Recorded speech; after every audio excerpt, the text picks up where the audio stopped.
Facing off for the biggest prize in college lacrosse, two teams come to the game loaded with confidence. Virginia features a deep, balanced attack, while Syracuse has shown a new patience on the field with the same resolve to win it all. I've been here for 2 years now, and I still don't have a championship, and that's what I'm here for. You know, that's why I came to Syracuse, and that's what I'm hoping for today. The Virginia Cavaliers and the Syracuse Orangemen. Proud, successful programs, powerful, skilled athletes, each looking to be the best team in lacrosse.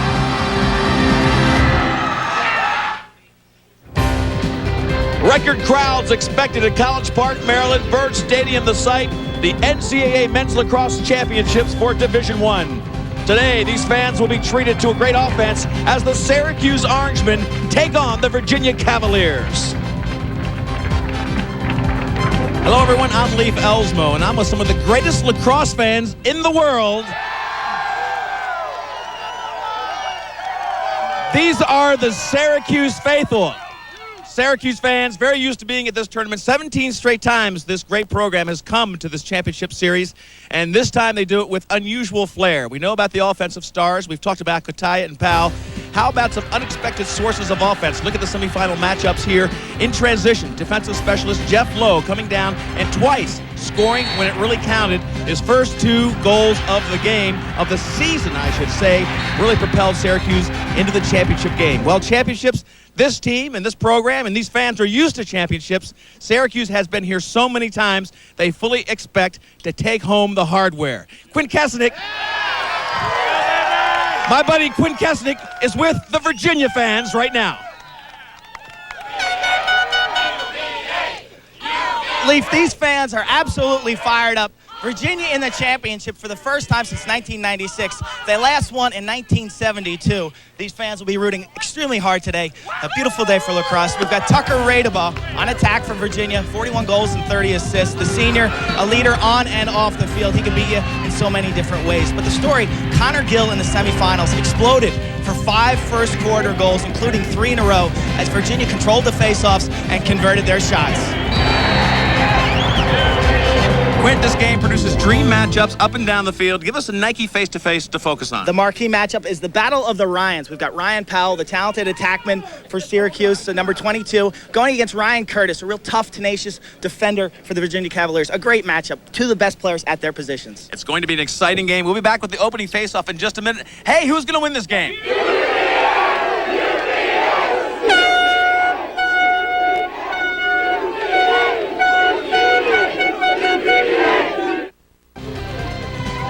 The tailgating has never been better. We're at the Division I championship, Byrd Stadium in College Park.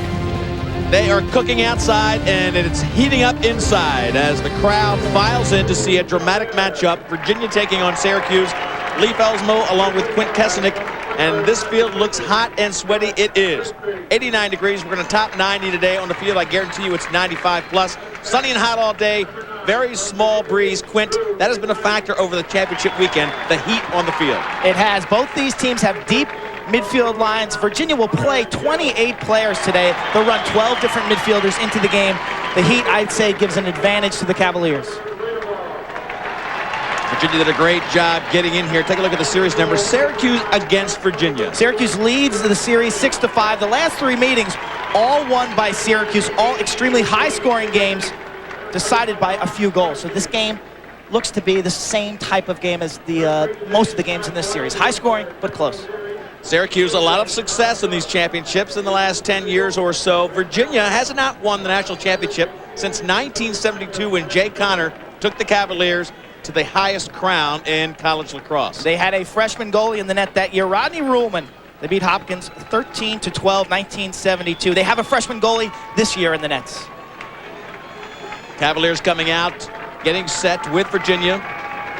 Now we'll take a look at the freshman goalie and the nets for Virginia. Derek Kenny playing the game of his career on Saturday against Johns Hopkins with 18 saves and only 11 goals against. In the quarterfinals against Delaware, he made 13 saves. So he is getting better and better as his freshman season has matured. This team played Syracuse in the first game of the season. It was a 14-12 game. Kenny was very raw then, very green. He's really matured throughout the year. Tough spot to put a young goalie, and of course on the other end, you've got a sophomore in Mulligan. So two young guys, Quint, and as an ex-goalkeeper from Hopkins, you've been at this field winning the championship for Hopkins. You know how intense it gets. Here's Mulligan as a sophomore. That 1 year makes a big difference. He loves the spotlight that the championship game will present. And he is really the centerpiece of their defense from a vocal standpoint. You'll see him barking to his defense all day. He loves this excitement. Face-off's critical. Virginia has been dominant throughout the year. It'll be Jason Denneker, 25, and David Jenkins for Virginia to take the first draw of the game. Syracuse wants to get the wing play intensified, and they do get good wing support. It's Powell coming up with no. Blocked down by Virginia. Nobody coming up. No slash call. Here comes the Syracuse Orangemen. That was a very tough battle for the very first possession, and they throw it away. So many times on the face-off, we focus on the draw men, but today I believe the wing play, guys like Matt Alexander, Devin Ackerman coming in off the wings, they will be very important. With two great face-off specialists, they could nullify one another. Syracuse will be wearing the orange jerseys, UVA the white jerseys, and the orange pants. So a lot of similar colors out there, but the Syracuse Orangemen, orange up top. Virginia also with the blue helmets, which will help you separate the two teams. Coyote, great shooter from up top, trying to get it in as his first midfield is on the field. Soliday, Coyote, and Kaufman, just a freshman. This is him right now, 32. They've asked a lot of Kaufman. He's slow starting in this year as a freshman might, and he's scored a lot in the last 9 games of the season. Take a look at the incredible history. We'll get back to that in a moment. Meanwhile, first shot and a goal from up top. Didn't take long for Matt Kataya to bury one on the young freshman goalie. 1-0 Syracuse. Syracuse has shown incredible patience. You'll see Coyote. There's Coyote. Feeds inside for the easy Syracuse goal. Watch the catch left-handed, turn and shot for Soliday. Brian Soliday. Soliday, number 9, sophomore from not number 8. Long Island. That's a look at Matt Kataya. We'll be talking about him a little later, but Brian Soliday on that goal. Beautiful pass by Coyote, who has really improved his game this season. He's great in between the lines, but offensively, he has been a major threat. So Soliday gets the first goal. Number 9, not number 8. Believe me, it's very tough to tell with the thin Syracuse letters. Ball checked out by Lowe, who's been sensational. Jeff Lowe playing that defensive midfield, but Virginia gets back their first possession of the game. So important for Syracuse to get to the freshman goalie, Derek Kenny, early, and they have with their first shot. Connor Gill, this is the guy who really put Hopkins out of the tournament single-handedly, and he is marked by Bill St. George, a freshman. 2 freshmen going head-to-head. Checked behind as Connor Gill got in, but Billy St. George takes the ball away from him. Push call. It'll stay with Virginia. St. George does an intelligent job here, forcing to the inside, and Josh Rule, big Josh Rule, 6'5", 250 pounds. He's going to try to send a message to Connor Gill. Hey, you may get by Billy St. George, but I'm going to come over and crush you. Meanwhile, Hanley Holcomb, this has been a really effective midfield, the second midfield line. Oki, Warush, and Holcomb for Virginia. Big shot and a goal to tie it at 1. This line has been producing all season long, and they put Virginia on the map. 1-1 the score. Henry Oki, his 13th goal of the season. Dodging right-handed. Virginia has so many great athletes at the midfield. Watch it here, just a little stutter step, fakes to his left, shifts back to his right, and beats the left-hander Mulligan. Notice Mulligan's stick is on his left side. He's a lefty, and watch the accuracy. Oki puts it to the far side. A beautiful shot. Oki, one of the 3 players on this team that played in the '96 championship game. Syracuse almost missing that. Denneker comes back to get possession, so Syracuse gets the second of the 3 face-offs. Definitely a concern for them because Virginia has won 75% of the face-offs in the playoffs. The Orangemen 7-2 when they score first. They were on the board first here today, but Quint, in the playoffs, they have come from behind in every game they've played. Quarterfinals, they trailed the #1 ranked Loyola Greyhounds 4-1 early and rallied. And then last Saturday, they did the same against Georgetown. Dom Starsia, 7th year at Virginia. Tremendous job building this program, came from Brown. This is John Desko, who worked, he's been here about 20 years. 20 years, 19 years as an assistant under Roy Simmons Jr., who stepped down last season. This is his 20th year on the sideline for the Syracuse Orange. So Virginia now has their first line on there, led by Jay Jalbert, who started things off in the semifinal with an electrifying shot against Carcaterra. This is Tucker Radeball, getting a lot of lumber up top as he takes a shot wide. The Cavaliers, 72 rather, that long ago for their NCAA championship, 23rd tournament appearance, 6th championship game. Avenged 2 of the 3 losses this season. And the thing for them, Quint, the last few times they've been here is overtime losses. They have lost in overtime. 4 straight times in the national finals they have lost in OT. Here comes Syracuse. Matt Alexander running down, feeding off 2 passes, can't get it past Curtis. Great job by Curtis to cut down Liam Banks' feed. They had a fast break, Quint. It was going to be trouble, but Curtis cut down the angle. Ryan Curtis, the son of Mike Curtis, former linebacker with the Baltimore Colts. Great passing off the pipe. Kenny was beat on the far side, but Virginia gets it back with a pipe save. Score still 1-1. Tucker Radeball gets it back to Drew McKnight, and now they'll settle down. Connor Gill, he scored there the other day in the semis, and this time lunges in. He's so fluid, Connor Gill is. And Quint, as big as he is, he really hides the stick well. And if you're talking about confidence, how much more confidence could you have coming off a 5-goal effort in the biggest game of your career as a freshman? He has the green light to go to the cage. That's what makes that attack unit so diversified. This man right here, Tucker Radeball, the quarterback. But then you have Connor Gill and a veteran player like Drew McKnight. They fit each other so well. Great balance and depth on the Virginia Cavaliers. Syracuse usually a running gun. This is Jay Jalbert, who is really the focal point on the midfield. 6'2", very strong, very confident player. Look at the 3 defensive players swarming Jalbert. He still comes out with possession. Moving the ball once, wide open inside. Leahy rips it low. He's got the goal, 2-1 Virginia.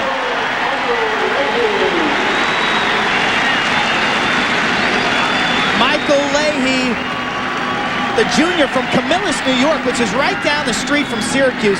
Jalbert comes up with the ball, gets it down low to Leahy, and he does the rest himself, shooting through a massive body. Sometimes that ball is awful difficult to pick up. Watch him, little change of direction, swings left-handed and fires the ball, kicks over the stick of Robbie Mulligan. Virginia's up 2-1. Jalbert came up with that loose ball after Siglia made the great check. Watch the wingmen on this faceoff coming from top and bottom. They have been instrumental in these early possessions. Deneker there making the big checks on Hard. Jason Hard, number 30, spelling Jenkins. This is his first attempt at a faceoff. Faceoff's tied now, 2-2, as we are into the middle of the first quarter. Virginia now taking control off those powerful control faceoffs. Virginia's best defense is their offense. They are holding teams on average to less than 30 shots a game on their freshman goalie. In the game against Hopkins, they went on a tremendous run in that first quarter. Mulligan has yet to make a save in this game. 2 shots, and that last goal, I've got to re-mention Jay Jalbert. He beat 3 defensemen to get the possession to give Leahy the shot. Mulligan has been a slow starter in games this season. Look at Virginia, really forechecking, and they get the ball back. They've got some numbers, fast break, but Hopkins in the game in the semis experienced the same thing that Syracuse is experiencing now. They slow down, get into the crease. Virginia checked by Syracuse. Virginia's got their second attack in the game. Jamie Leachman, David Bruce, and Mark Murphy, a senior, takes Starsia. I have to give him a lot of credit. He takes the first attack out, gets this veteran group a run right here, and they cause the turnover. They're fresh players. They'll use tons of different bodies today. A lot of running. They really feel the heat will be a factor. Starsia using that deep depth. Normally he doesn't put this unit in this early, Quint. Usually it's at the end of the first quarter. They've been pretty much of a predictable substitution throughout the year. Very effective, though. And this throws a little wrinkle at Syracuse with fresh legs early on. Virginia putting a lot of time on the clock. Great way to protect a freshman goalie, keeping the attack going. Holcomb comes in, left-handed shot, and he's got a goal. Holcomb makes it a 3-1 game, just like they did in the semifinals. Virginia off to a quick run. Let's see how far Desco lets this go before calling a timeout. 3 unassisted goals by Virginia, and all by midfielders. They have speed, they have quickness, and their shooting accuracy in the second half of the season has been just a world of precision. Watch the shot here. Little change of direction, bears in. The defense isn't bad, but Mulligan just too close for Hanley Holcomb. Watch the ISO on the goalie. Mulligan just handcuffed by that low shot. So 3 unassisted goals by the Virginia midfielders as they are penetrating down the middle of the field. They're all unassisted. All 3 goals unassisted as they drive to the net. Connor Gill had the far corner and just went wide. He just was gliding in front of the defense, had the open shot against St. George. Mulligan is being absolutely riddled with shots. Semifinal, Syracuse 12-1 versus Georgetown. Goals on the run. UVA 8-1 at the start of their game. And face-offs, really the fuel for those runs. When you control the ball in lacrosse, it's make it, take it. Tucker Raidaball, the leader on the offensive end of the field.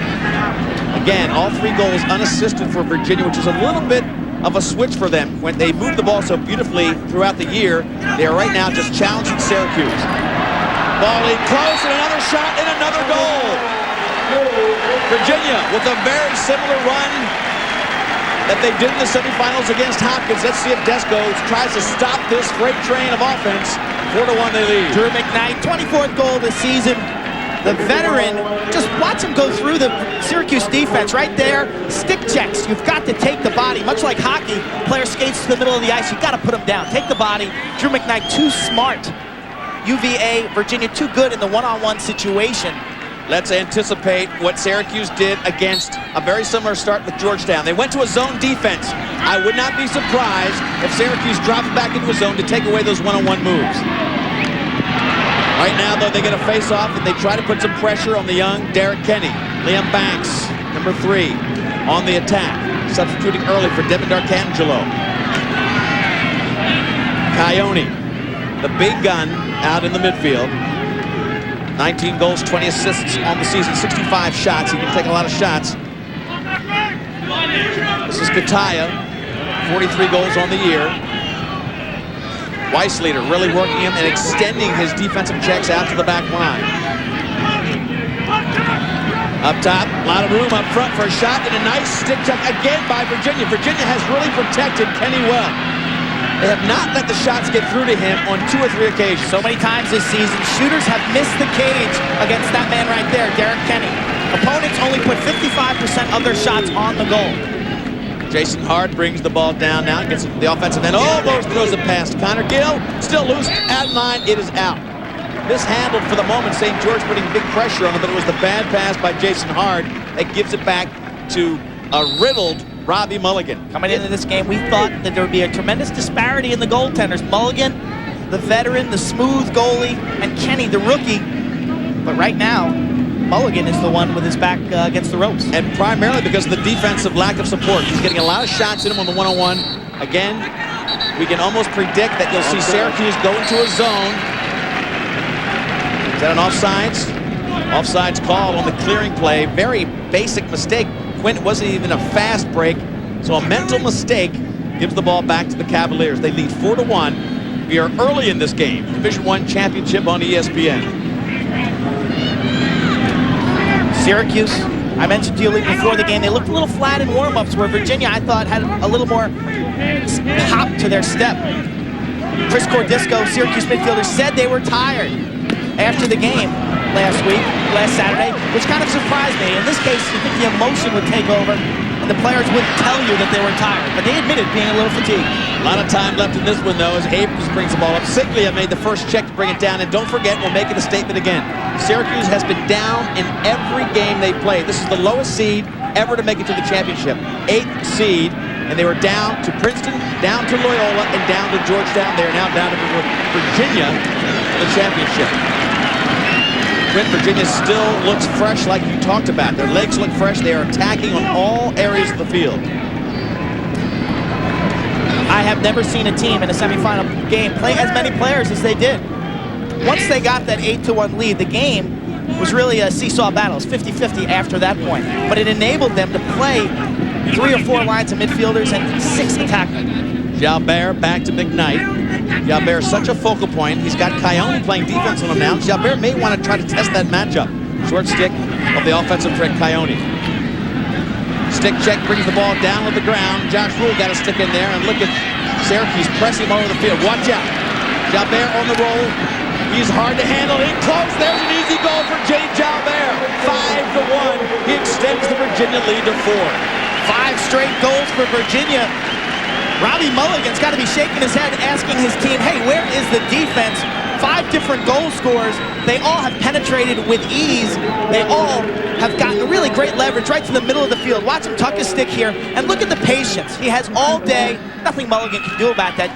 Syracuse caught flat-footed on the defensive end, and here comes the timeout that you talked about earlier. But that man-to-man defense right now, letting their goaltender down. Virginia with all the quickness and all the dodging ability. We expect we might see a zone at the back end of this timeout. When we come back, Virginia will continue to put the pressure on Syracuse. Back to Byrd Stadium, Virginia leading 5-1. 3 goals in a fraction of a minute. Take a look at it. 3 goals in 19 seconds. This was Saturday against Johns Hopkins in the semifinal, fueled by faceoffs and Connor Gill's 5 goals. They extended a 1-1 tie to an 8-1 lead. Jay Gilbert played so effectively in that game. Baruch with that goal. They were up 8-1. Hopkins cut it to 14-10, but then the depth and controlled half-field offense got the win, and here they are in the finals, and the same recipe appears apparent. Face-offs, transition goals, and the ability to dodge from the midfield. Rob Mulligan or Derek Kenny, neither have had a save, Quint. We haven't had a save in this Division I championship. Let's take a look at the numbers on these 2 great programs. Look at the goals scored for Virginia this year and goals allowed. A great differential. Their defense very underrated. Shooting percentage almost identical. The only stat there that sticks out is the ground ball number. And Quentin, you talked before the game about how uncanny it was that Virginia was taking shots off of the goal. Face-offs 3-3 at this point. But throughout the season, you pointed out, opposing teams were not hitting the goal that often. We've seen that in the first quarter. The stick checks of Curtis and company are taking the shots away from harm, away from the 6x6. I think sometimes when you're playing against a young goaltender, you tend to rush and push shots that you normally wouldn't shoot. Alexander brings it down. Matt Alexander, a great defensive midfielder, but he can pop a goal for you. Syracuse now bouncing up Chris Cordisco's lines in there as Liam Banks takes it behind. Who is going to step up for Syracuse? In the playoffs, they've gotten goals from unfamiliar sources. Right now, Ryan Powell, not a factor in this game at all. He's being guarded by Ryan Curtis. That's our Nike face-to-face matchup. Ryan Powell, in fact, is playing crease attack. He has not handled the ball much at all. And a lot of fresh legs in there, even defensively as the ball goes wide. Look at Virginia. Quint, they're playing John Harvey on close D. They're also playing Doug Worthen. Our face-to-face matchup is right in front of you. Our Nike face-to-face, the 2 Ryans, Powell and Curtis. Kataya bringing the ball around.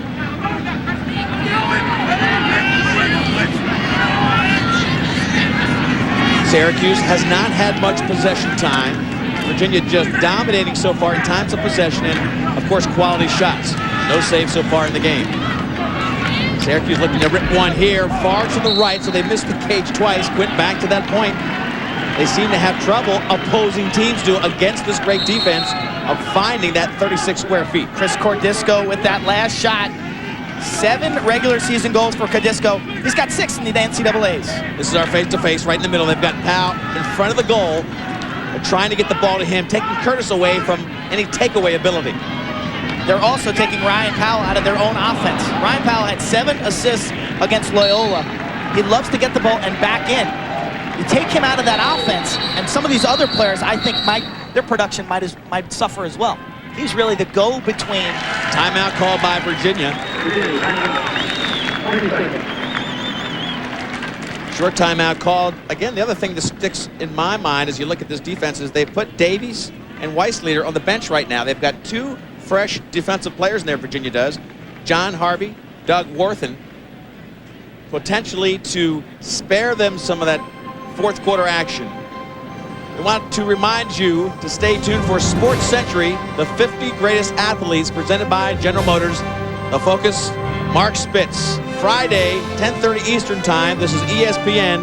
We want to watch this weekly event that counts down the top 50 North American athletes of the past century. Olympic swimmer and gold medalist Mark Spitz. 23 world records, 35 U.S. records. You've got to see it on ESPN. ESPN.com, part of Go Network, go.com. Great programming yet to come here on ESPN. John Desko, you can almost know that he is very concerned right now. Look back, most years in the NCAA tournament by these teams. Hopkins 28, Virginia, Maryland at 23, Syracuse at 20. But they have really been a team to be reckoned with in the last decade and a half. And their record during stretch time is incredible. 9-1 in the 90s in the regular season during May. 20-6 in the NCAA tournament in May. And this team lost 4 regular season games this year. Syracuse again after the timeout, shooting wide of the net. Now you look at the defensive end of the field for Virginia. Doug Davies back in there. Number 17 normally calls the signals for the defense. Ryan Powell now working behind, setting picks. You see now you've got Curtis sliding over and playing Kataya. So they want to get Curtis more involved defensively. Try to push it into the crease. Virginia comes up beautifully with the ground ball. The collapsing defense of Virginia. Chris Cordisco open for a second. Next thing you know, he had 3 white jerseys beating on his arms. Now Stars, you just barking out signals. I think they want to get Curtis more involved. They moved him off of Powell to get him more involved in the offense. Look at that shot. They cannot get it through to the goal. Curtis blocks a lot of shots. That's his second block shot. On Saturday, he blocked 3. He has got a really superior ability to slide and get his stick up in the shooting or passing lane to block that ball down.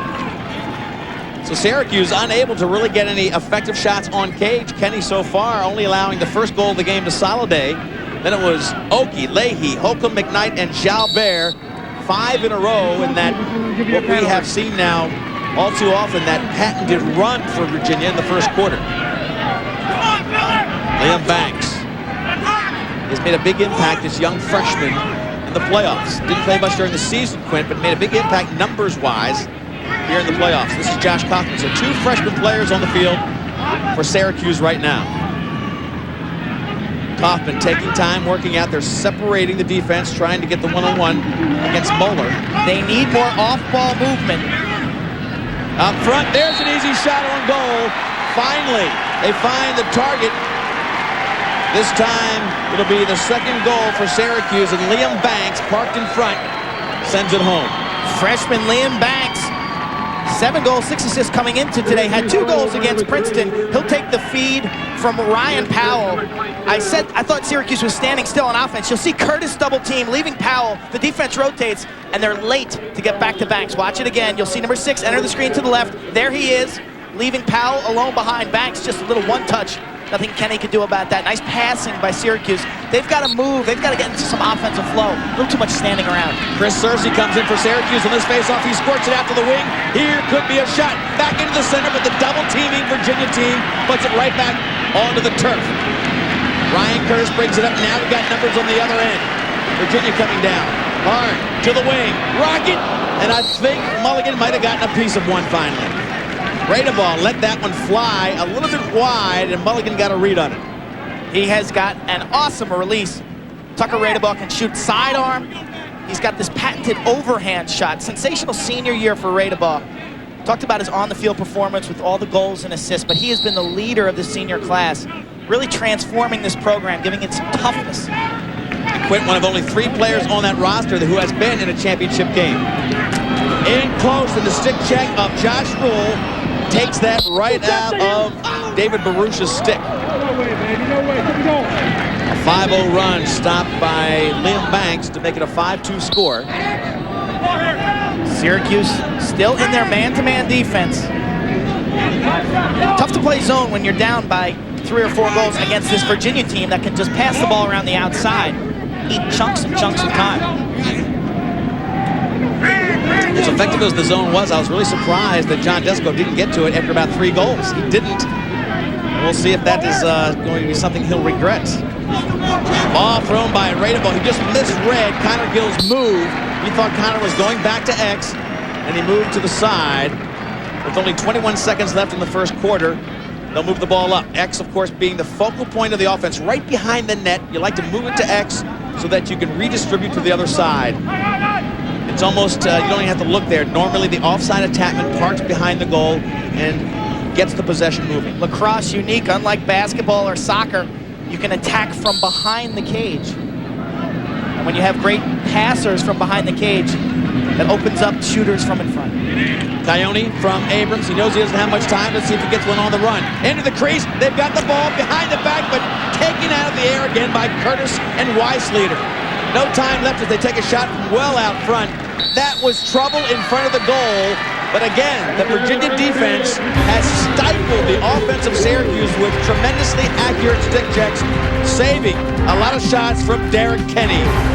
When we come back, Virginia will continue their quest for their first championship since '72.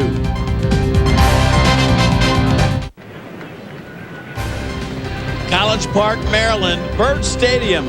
Record crowds have been established here for the NCAA Men's Lacrosse Championship, and today maybe another one. The crowd is in here enjoying two of the most electrifying offenses in college lacrosse today. Lee Felsmo, Quinn Kesnick, 5-2 right now. Virginia leads as we head into the second quarter. The defense for Virginia blocking shots. Ryan Curtis getting that loose ball. They have blocked 4 or 5 shots, protecting their freshman goalie, Derek Kenny. They've been sensational. Syracuse only scoring Brian Soliday and Liam Banks, both from very close range. Jason Hart for Virginia takes the first face-off of the second quarter, along with Jason Denneker. Wing play has been critical for Syracuse as they get Hart on the ground. They can't get possession and tied up at the last moment. What is the foul call there? Push. Joe Siglia, the junior from Yorktown, going to be flagged for a push with possession. Siglia shut down Josh Sims of Princeton in the first round Like game. an exciting play on the sideline. But Siglia, you could hear him directing his disdain towards the official. So with a 5-2 lead, Virginia will get the first extra man play of the game. And their extra man is something to be feared. They are dangerous. You don't know. Pick your poison, really. Gilbert can crank it up from the outside. Tucker Radebaugh, 16, so effective on the left wing. But then the other players will burn you. They got skills. It's so difficult to play defense against this group. Rob Mulligan hasn't been really comfortable yet. He'll be tested here. He's got to get his feet on the ground. He allowed 5 goals before he even got his stick on any shot. And now Virginia is going to get one at him. Jalbert out front to Connor Gill. Connor Gill will now go through the offense. Decoy move. Jalbert up for the right-handed shot, wide open. Holcomb. Low shot and just sizzled under Mulligan, who looks flat-footed and tired. His second goal of the game. Robbie Mulligan, who was so energized quick when he's on, just seemed to watch that one just blaze under his legs to the left. Hanley Holcomb is not the biggest player on the field, but his shot is an absolute laser, and he does catch the goaltender, Robbie Mulligan, really not ready for this. Most of the time on extra man, you're trying to work for the 8 to 10 yard shot. This time it's from 15 yards. Just a low cannon. Watch Mulligan. Let's see if he's ready for this, and let's see his reaction. Oh, he's just upset right there. He's not feeling it right now. This is a very emotional player, a talkative leader. My fault, he said. My fault. He put his hand to his chest. He's just flat right now. Here's a guy who plays with the emotion you talked about. Needs to get pumped up. Virginia commanding the face-off again, this time from the wing. They'll put pressure on this time. Mulligan coming out and burying the wing. He'll get a penalty for that.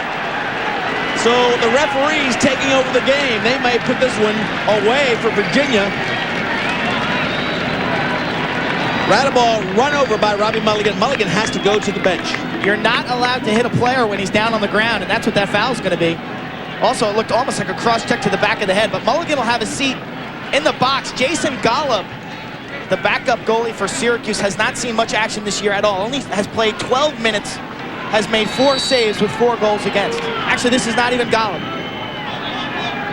Bob Rust, the sophomore from West Jenny, who was hurt earlier in the year. I watched Golub play. This is Bob Rust. He has only played 3 minutes this season. 0 saves, 2 goals against. So very much inexperienced. He'll be facing some heat from Virginia. They lead 6-2. They have another man advantage as they work the ball around to Jay Jalbert. Last extra man goal taking his toll. Here's a big shot that goes high and wide from Holcomb. Holcomb just missed the cage. Gave the goalie a little bit of a reprieve. They'll have more time as they work from behind, and Connor Gill way up top, and Connor Gill throws away to Holcomb. Here comes Liam Banks. It's not a releasable penalty when he gets into the box like it used to be in lacrosse. They have to take it to a full-time serve. So far in this game, credit Virginia, but Quint, if you're a Syracuse fan, Robbie Mulligan has not played to his season performance. And definitely not to his playoff level of performance. He's been so sharp the last 3 weeks of the season. Plenty of time for him to turn that around. This team, as you pointed out, Quinn, is a second quarter team. Their numbers are excellent in the second quarter. They have outscored their opponents 58-29. It is their best quarter. Syracuse, we know what they can do. They can tie 3 or 4 goals together in less than a minute. Ryan Powell was just hammered by a collapsing defense.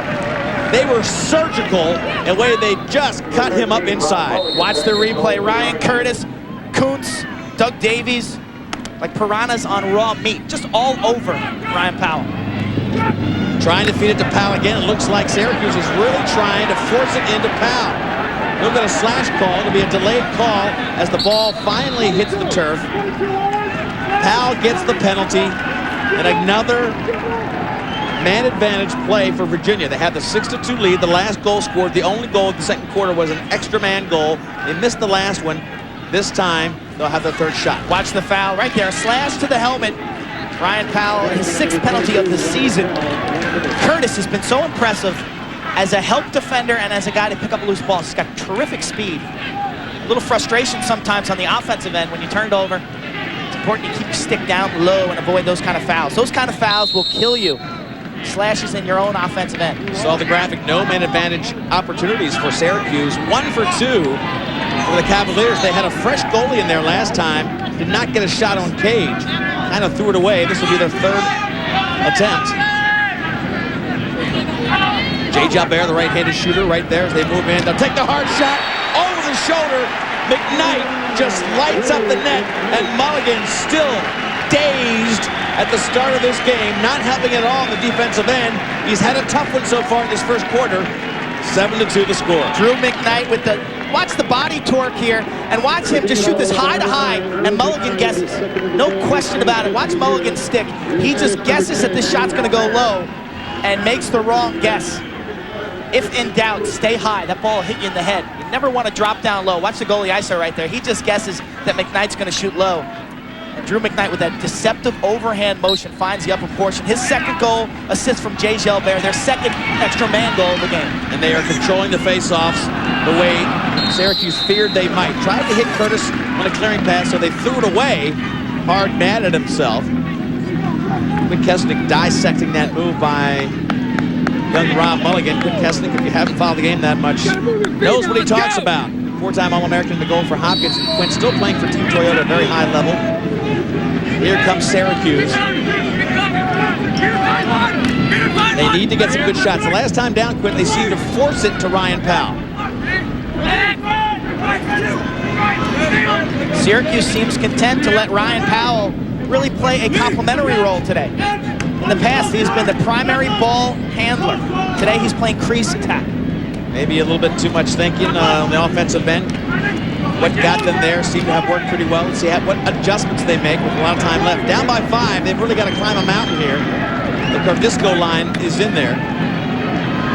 Syracuse Orange been outscoring opponents in this quarter. We talked about that, 58-31. This is really their bread and butter quarter, but so far it's been Virginia with the 2 goals, both of them extra man. This will be the first chance for Syracuse now to have a man advantage and to put some heat on young Derek Kenny. Court Wise leader, slashing violation. He gets the Syracuse attacker right on top of the head.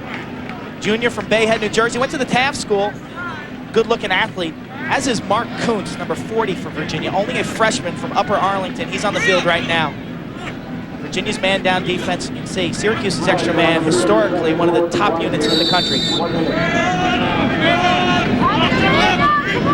So Syracuse now tries to get something going. They haven't had too many shots on goal. And this will be a chance right there. Didn't move it at all. Extra man, you normally move the ball around a little bit. And for some reason, Coyote thought he had a big opening up top. Was very anxious to put one on cage. Virginia shutting off Ryan Powell behind the cage with Brendan Moeller. They are choosing to play 5 Syracuse attackers with 4 defenders in a box. And their defense, again, aggressively puts the ball back. As Syracuse seems to think or walk around as if they have a 5-goal lead. They look very nonchalant. A lot of time left as Kaufman comes around to look for an opening. They have to work at 5-on-4 because of the shutoff player. Timeout called by Desco. He's going to try to solve the tactics that Dom Starsia has done so well using here in this game. Shutting off Powell, taking him out. When we come back, Syracuse will try to dent the nets, get back in this game. They're down by 5. Tremendous weather greeting all the fans that have come to see the Division I championship at College Park, Maryland. 7-2, Virginia leading throughout.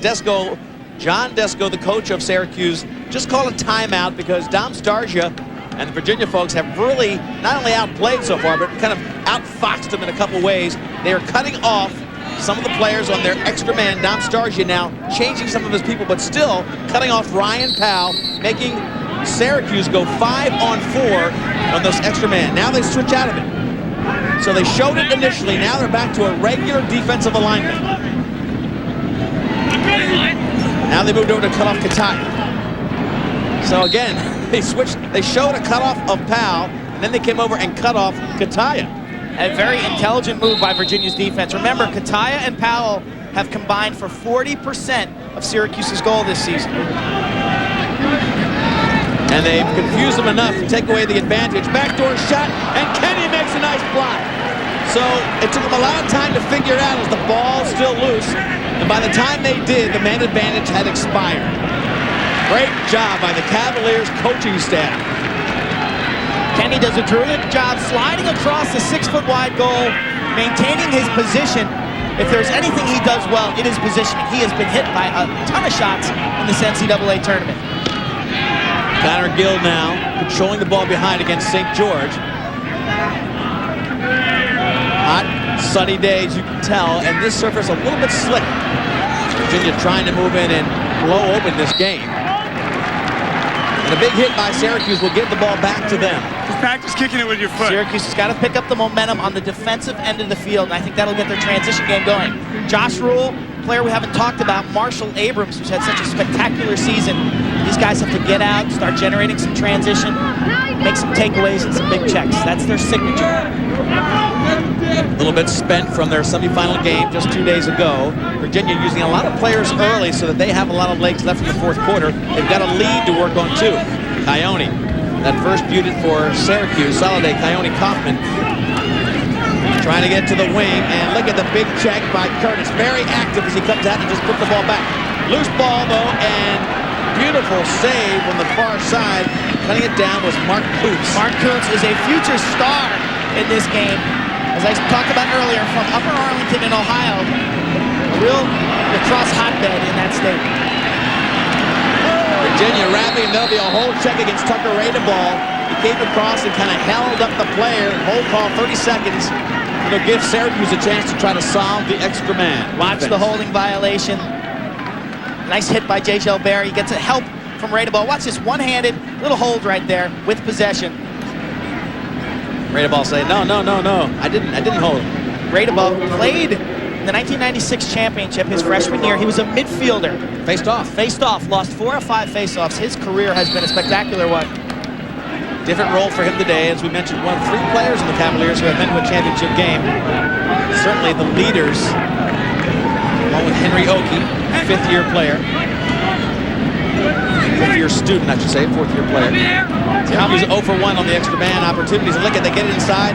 Kaufman can't quite get rid of it fast enough. Look at the double teams. Up top now, Coyote will have a little bit of room. Finally puts one on Cage, but bounces it over top.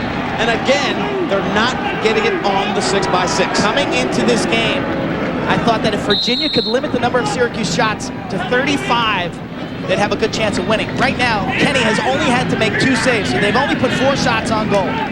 And I don't think Kaufman has, or Mulligan has one yet. No saves, 7 goals against. The worst performance of his really stellar year. He's had a very strong year. Today, not there yet. Look at the shots by Virginia opponents. Go down to the bottom. 1999, they've held opponents to less than 30 shots. And the amazing thing is opponents are missing the goal. They only put 56% of their shots on the cage. Shot wide again. Perfect example right there. We've seen 5, 6, 7 shots fired wide. I think the shooters are over anxious to put the ball towards Derek Kenny. Timeout called by Virginia right now. They're going to go ahead and talk about this patient offense of Syracuse that has not really challenged Kenny. 7-2 the score. 5 goals separate these two teams. John Desko a little concerned as time keeps marching on. Virginia's got to be extremely happy with their defensive effort. Ryan Curtis, sensational job moving his feet. He is everywhere, it seems, making checks, scooping up ground balls. We've talked about Derek Kenny a lot. Let's let him tell us about the transition for a young goalie coming from high school to where a lot of shots top 100 miles an hour. My form has probably changed, always being in a ready position, because high school you could make some athletic saves being in the wrong spot at the wrong time. That's because the balls are going probably about 40 miles less an hour than they are going now. I think today's goalies have to be in the right position at the right time with I think the best form. I think that's what I've been mainly working on the whole season. That and composure. Well, he's been great today. Look at this last shot right there. Just blocks it. You really have to find the net around him. He will take that shot in the face mask, in the chest, and sometimes even get a stick on it. He has shown an uncommon resilience coming back from some poor efforts early in the season, playing his best lacrosse late. Very poised, calm, doesn't talk much. He admitted not talking much to his teammates. He doesn't want his teammates to read his emotions. John Desko, after the Virginia timeout, gives him a chance to get the attack sort of regrouped. Kevin Donahue, an ex-great player from the Syracuse program, really directing the attack into the field. As you look at young Derek Kenny, we just heard him talk about his thoughts. Quint, that's pretty heady, though. His thoughts, he just doesn't feel he's ready to talk that much, be that vocal, and he just kind of, if he has any insecurities, he hides them beautifully. He stands up tall, and he has learned every game this season. Virginia has really mixed up their defense as well. Let's see what they do here as Coyote brings it out, trying to get a shot, and can't get it through the stick checks of Virginia. Some things aren't changing. If you look at the Virginia defense, one thing that's been effective is Ryan Curtis, whoever he is covering, he's really stepped up to become a help man. He'll leave the player open behind the cage and slide for the quick double team. Shots on goal. Look, Syracuse, that's shots at the goal, not on the goal, because they haven't hit it too many times. 17-14. Wheeling around, and again, cannot get a shot into Kenny. Ball still loose, could be trouble, but Virginia has 4 men on it, and Syracuse already dropping back in the hole. They look fatigued. They look a little more tired than the deep Virginia squad. Connor Gill with a lot of room, gliding up top against St. George. Look for some patience here. Virginia will substitute some fresh midfield. They need to give their defense a rest. Over the past 5 minutes, they've been shorthanded and then had to play about 2 minutes of defense. So they need a rest defensively. Look for some patience. Holcomb against the young Kaufman up top. He likes this matchup. Let's see if he tries to go one-on-one. They spread the attack. Takes it back to Connor Gill. Drew McKnight and over to Tucker Radeball. Virginia with a lot of touches. Holcomb gets the ball faked out of his stick and down on the turf. Good hustle by Syracuse as Siglia, the long stick defender, and a little bit of help, brings the ball up. Matt Alexander, the short stick defender, gets it down to the attack zone. Liam Banks now. Syracuse will have to figure out how to get shots off around the sliding stick checks of Virginia. Effective defense for Syracuse by Kaufman, who was an attackman in high school up in Carthage, New York. His brother Jason, a star for so many years at Salisbury State in Division III ranks.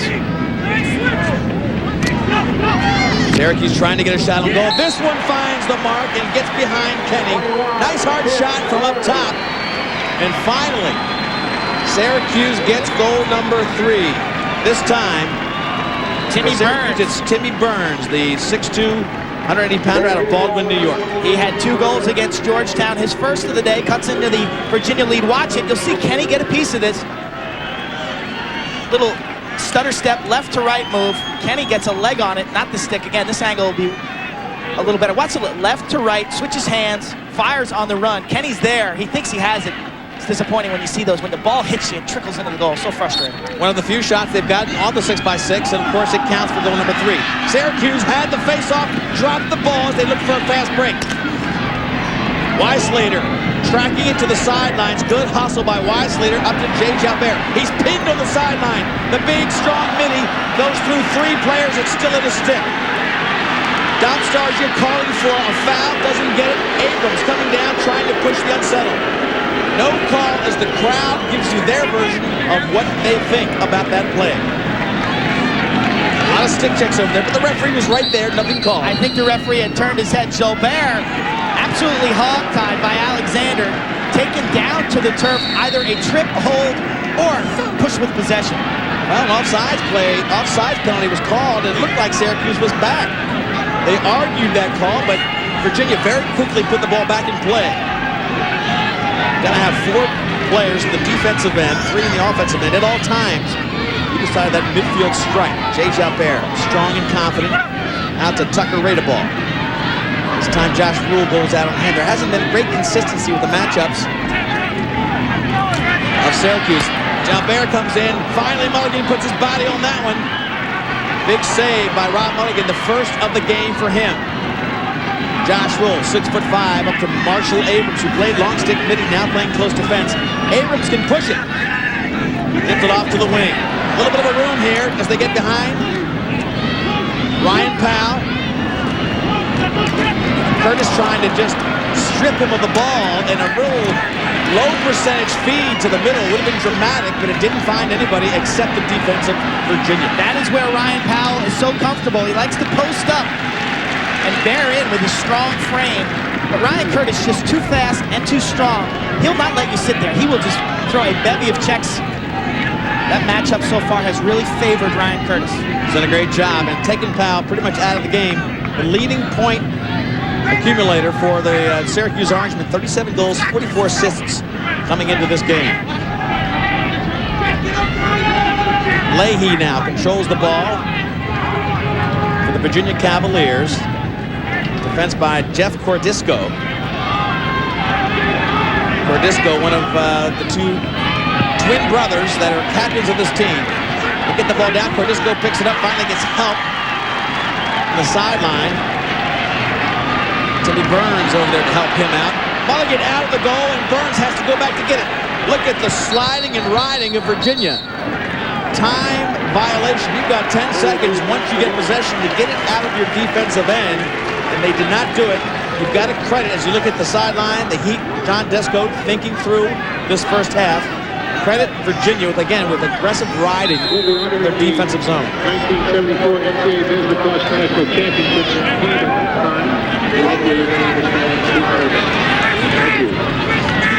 Cavaliers pushing in. Radeball tried to get it into the crease. Trying to find the stick of Josh Bradstreet.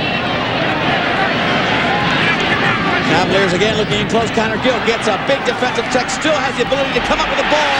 Give it to Leahy, who finishes it behind Mulligan. The Cavaliers and Connor Gill, who really beefed up about 20 pounds as a freshman with strength, bulk, and muscle, just bounced off the defensive check. It's obvious that Syracuse thinks that if they can try to manhandle Connor Gill, it'll affect his game. Watch him here, take the check, turn, pivot, and find Leahy. A perfect pass right to the stick, and Leahy scores his second goal. Virginia shooting the ball so effectively. Their percentage must be about 80% right now. Watch it again. Connor Gill, one of the highest recruited players out of the St. Paul School in Baltimore, finding Leahy, who did not look very open. The reaction shot by Gill. 5 goals in the semifinals, and today it's his first assist. And is that bizarre? Syracuse comes up with the faceoff and forces it into Mulligan, who was covered on his defensive end to try to get the clear. Now they're talking, Mulligan's protesting, saying it clicked off the stick of the Virginia defense, but what a risky pass that was, Quint. Virginia all over the Syracuse Orangemen. Mulligan hasn't been comfortable all game long. He has got to bear down, make a play, and then generate some momentum from that point. You must forget about the goals you've let in. Think ahead. It's the next play that counts, the next shot. I think it'll help them a little bit if the offense starts getting some shots on this end.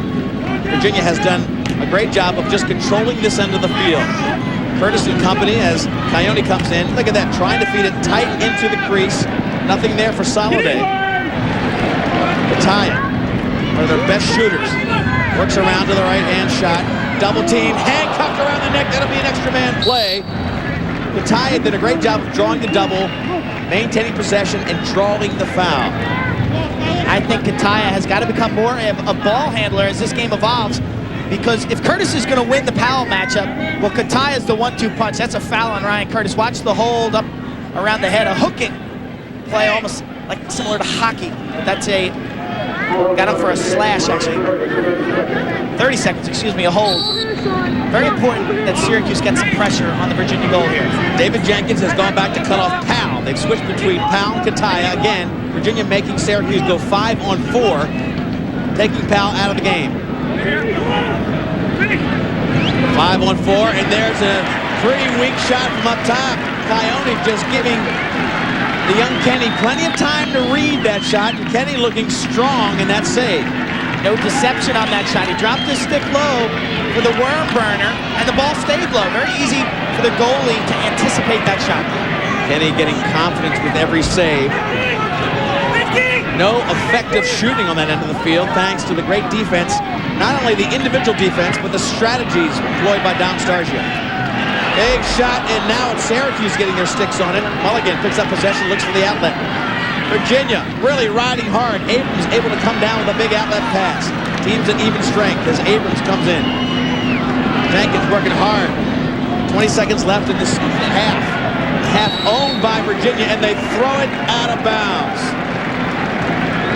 Syracuse has really mishandled the ball time and time again. John Desko just beside himself trying to figure out how to beat the tough defense of the Cavaliers. Ogie drops it to the ground. 6 seconds left. He'll keep it there. Holding the ball for play. Gives him 4 seconds left. Look for Syracuse to try to screen Derek Kenny and take the 35-yard shot here. Pushing into the crease, far side of the shot. Oh, great tie-up. No shot allowed because Doug Davies just tied up the Syracuse wing attackman. This first half has been owned by the Virginia Cavaliers. They have a 5-goal lead and have just dominated their defensive end of the field. They have been so impressive defensively, protecting their goalie, and then converting their shots. Their shooting percentage right now around 75%. They've gotten scoring from a bunch of different players. McKnight has 2 goals, and Leahy, #1 for Virginia, with 2 also. Syracuse will have to go in and figure things out to get more of an offensive game going. They've got to get Powell involved. He has been involved all season to their success. Not yet today. As you look at Josh Rule and company walk off this field, the crowd packed in to watch this tremendous matchup of 2 exciting teams. In a moment, we'll have a chance to get a little chat with the coach of the Virginia Cavaliers, Dom Starsia. Potential record crowd here at Byrd. All the records for this NCAA event have been set here at Byrd Stadium. Dom Starsia, you're with us right now. Our hats off to you. You have played a superlative. Your team has first half. Your defense is controlling the game. Well, thanks, Leaf. I would say so far the key has been that we have been alert on defense, and we got a lot of lacrosse left to go, though. This one's a long way from over. Coach, your midfielders have done a sensational job penetrating and then finishing their shots. You think you have a big advantage at the midfield? I would tell you, Quint, that the key for us on the midfield right now is that we're getting back on defense. I'm not really looking at that as much as I am at the fact that we're cutting them off in transition, not giving them those layups at the other end. You know, we can still shoot the ball a little bit better. I think we've had some opportunities we haven't gotten yet. Dom, last question. You've taken Ryan Powell out of the game. Was that important to you? Always important in a game at this level. You know, we got our best kid on him, and that's a matchup that's probably going to have a lot to say with the game. And again, there's still a long way to go. All right, back to your team, and congratulations on a great first half. Thanks very much. Dom Starsia and team owning the first half. 8-3 they lead. We'll come back with our halftime from Byrd Stadium in just a moment.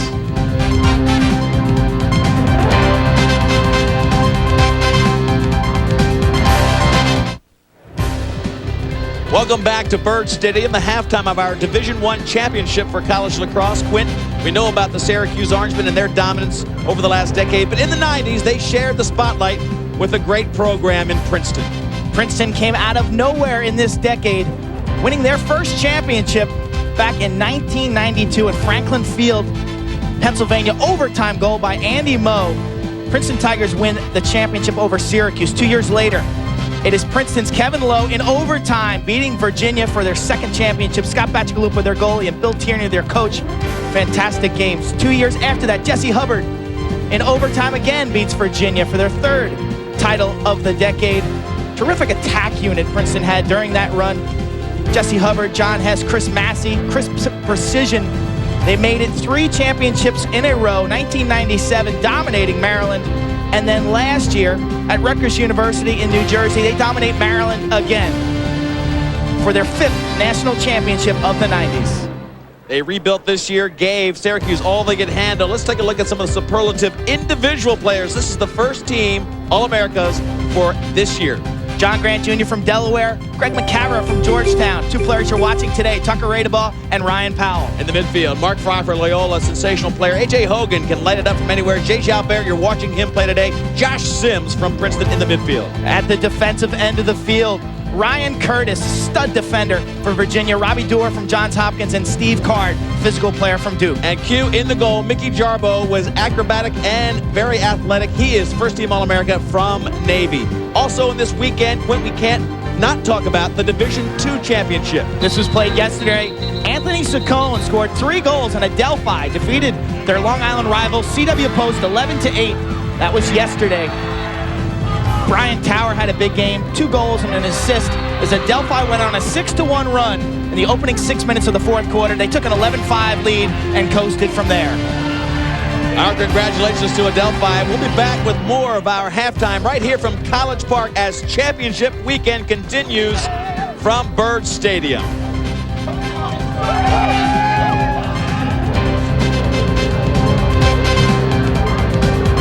And I tell you what, this is just the kind of start they had in the semifinal. They are really confusing and outplaying Syracuse. They came out full of life. Their players shooting the ball so well, running up and down the field. Just too much pressure on both ends. Virginia looks so sharp right now. Let's take a look at how they got a lot of these goals. They started off fast, and the action was furious around the goal. Michael Leahy, number 1, dodging left-handed. That put Virginia up 2-1, and then Hanley Holcomb scores unassisted 3-1. Drew McKnight, a lot of dodging, unassisted goals. That made it 4-1. And then watch Connor Gill on this assist. He takes the check, finds Leahy for Leahy's second goal, 8-3 at that point. And on the defensive end, they've been spectacular. Swarming Syracuse's attackers, Ryan Curtis with a ton of ground balls, and Kenny has not been tested very often, but he has made enough saves to keep Virginia alive for their championship. Liam Banks with a goal for Syracuse, and then Timmy Burns scored to cut the lead. It's a 5-goal differential right now, fueled by the Virginia defense. Derek Kenny, their freshman, has not really had to do much. Memorial Day celebrating great lacrosse here at Byrd Stadium. When we come back, we'll see if Syracuse can solve the great attack scheme of Virginia.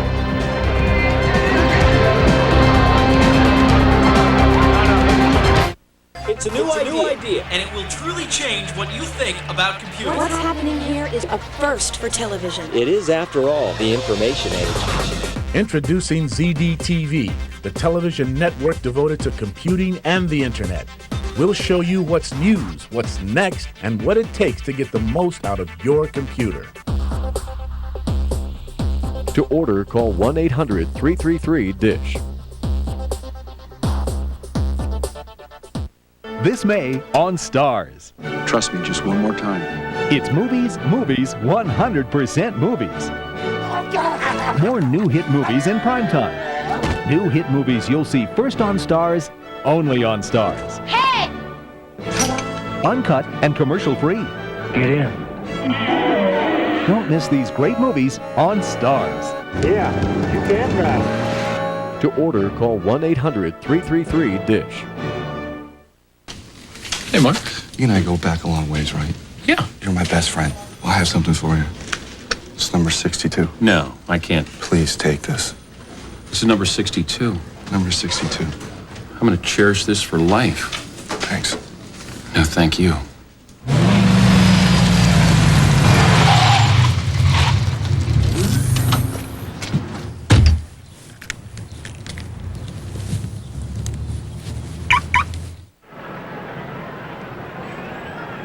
Virginia with a 5-goal lead here at College Park. We are outside of Byrd Stadium looking into a massive crowd celebrating great lacrosse. There they are. Take a look at this site, making a lot of records. Quint, we know how successful this tournament has been here at Maryland. Future sites for the NCAA tournament. Next year they'll come back to Maryland and then go 2 years to Rutgers, which has also proven to be very successful as a meeting point for the great fans of lacrosse. What has been so enjoyable is the convergence of all the different divisions. Division I, obviously, Saturday and Monday, but the Division II and III championships. Always so exciting to watch those athletes in the different divisions compete. So the fans are getting set for these two teams coming back. Syracuse has a lot to bank on for comebacks. They've done it so many times. Let's look back at a Syracuse success story from our flashback. 1995, the Syracuse Orange wearing white that year, just with a devastating defense. Rick Beardsley, Chad Smith, Chris Christian Phototopoulos. It got the offense going, and a freshman by the name of Casey Powell, number 22, gets the victory over Maryland right here at College Park. And the SU faithful, the Syracuse fans, not giving up yet as their team is down right now to Virginia. When we come back, we'll get set for our second half action from Bird.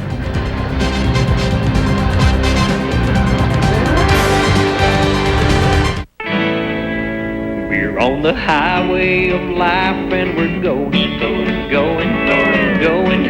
Yeah, we're going.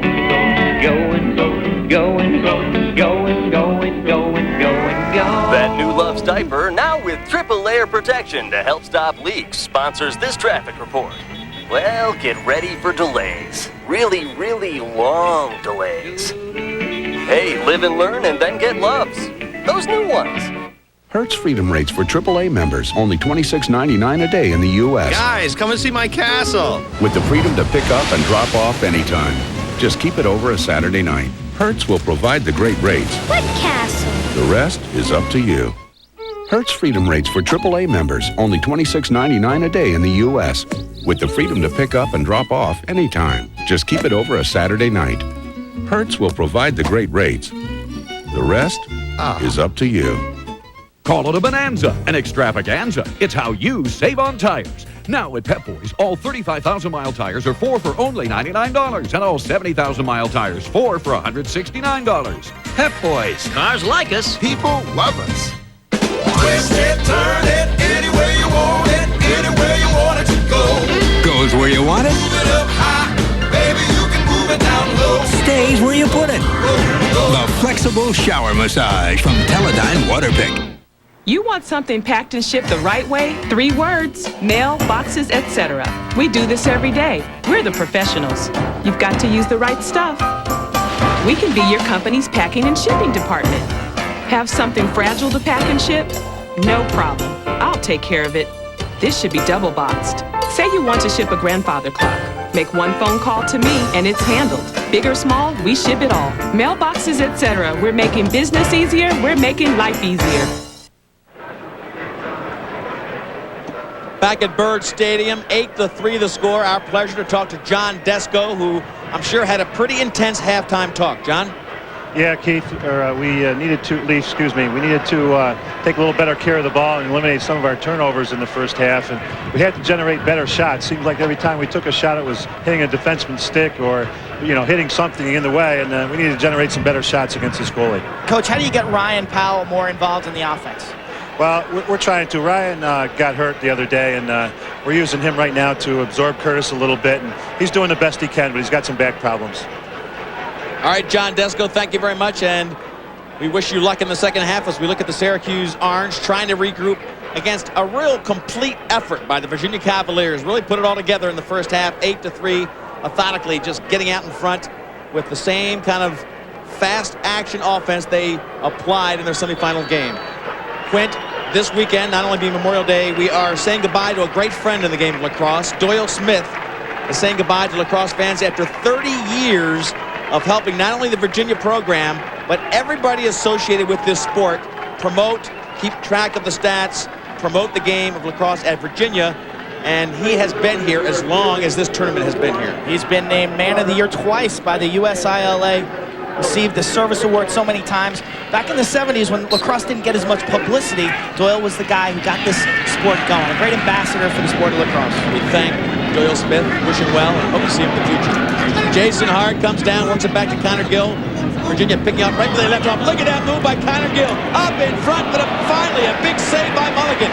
Whoa, Tucker Radeball had it in front. Connor Gill just shifted the defense of St. George right out of his shoes, and a pumping fist by Mulligan gives him his first save. That could provide dividends to the defensive end. They outscored Georgetown University 6-0 in the third quarter. Let's see if they can do that again. Mulligan needed that big save. He is fueled on emotion. The tie, and the big shooter gets the defense on the ground, looks for help, doesn't have anybody. Powell came to help him. He had a moment there to really put some pressure on Kenny, didn't take advantage. Off the big save on the other end, Syracuse looking to open this second half with a score. Kaufman inside, Liam Banks working to the left hand, but the defensive checks of Virginia again put the ball on the turf. Here comes Curtis. Curtis has been a vacuum cleaner in the defensive end. The swarming Virginia defense, too much for Liam Banks on that possession. Interesting that Syracuse has kept Ryan Powell's sore back a secret, and he's really been used as a decoy. So expect Matt Kataya for Syracuse to carry the ball more in the second half. Connor Gill again behind the goal. Boy, he fake out Bill St. George the last time down. He had a wide open feed up front. The Tucker Rada ball. It was a big save by Mulligan to keep it out of the goal. Here goes Rada ball again. Working in an isolation. The left-handed shot, just locking up Josh Rule, keeping him out from any potential shot. Exceptional position by big Josh Rule. Alexander playing defense on Jalbert. Double team on Jalbert. He beats two players, takes the shot wide. Jalbert is so impossible to stop by one player. Two players find a hard time too. First half numbers, Quint. That stat that jumps out at you, Syracuse only 1 save and 8 goals against. Robbie Mulligan struggling. The man advantage, Virginia capitalizing. 2 for 3. While Syracuse was 0 for 3. And Quint Mulligan has doubled his saves already in the first minute and a half of the second half. He's got 2. Can the offense get clicking? Coyote comes in. Great position by Kenny. Doesn't give him a shot. Now up top. Big fake by Syracuse, but the ball again put down on the turf. Curtis just chopping wood, and they've hurt the Syracuse player with a great legal check. Syracuse has Alexander down on the turf. This is their best defensive midi. He can play both ends of the field. Alexander, the senior, out of West Jenny. Left knee seems to be the focal point. Maybe just a wind. 8-3 the score. 5 goals separate. And in the first 2 minutes of this half, Quint, it's been the saves of Mulligan that have caught everybody's eye. Watch the replay. You'll see Alexander twisting towards the cage. The sliding defense comes. Ryan Curtis has been all over the field today. Curtis looks like he kneed him in the back there as he was running over him. Matt Alexander last summer played for the Iroquois national team in the World Games, but I think that's just a bruise to the back. Curtis has been everywhere. His fitness level, incredible. His intensity, as we talked about earlier, son of Mike Curtis, Mad Dog Curtis. That's another look at Alexander. I want to remind you of great programming on ESPN Arena Football. The Orlando Predators versus the Albany Firebirds, Monday, June 7th at the Pepsi Arena from Albany, New York. Merle Hodge, Mike Gleason bring you the 50-yard indoor war. 19 games on ESPN and ESPN2, including the playoffs, June 7th. And you can see it on ESPN2, this matchup in Arena Football. ESPN.com, part of the Go Network, go.com. So a great start on the defensive end for Syracuse. They seem to have found their goalie again, Quinn, as you look at Dom Starsia. Now they've got to figure out how to get some shots on Kenny. You know, it's amazing coming into this game. You think that the goalie disparity is going to weigh in the favor of Syracuse, when in fact in the first half it was Kenny who outplayed Mulligan.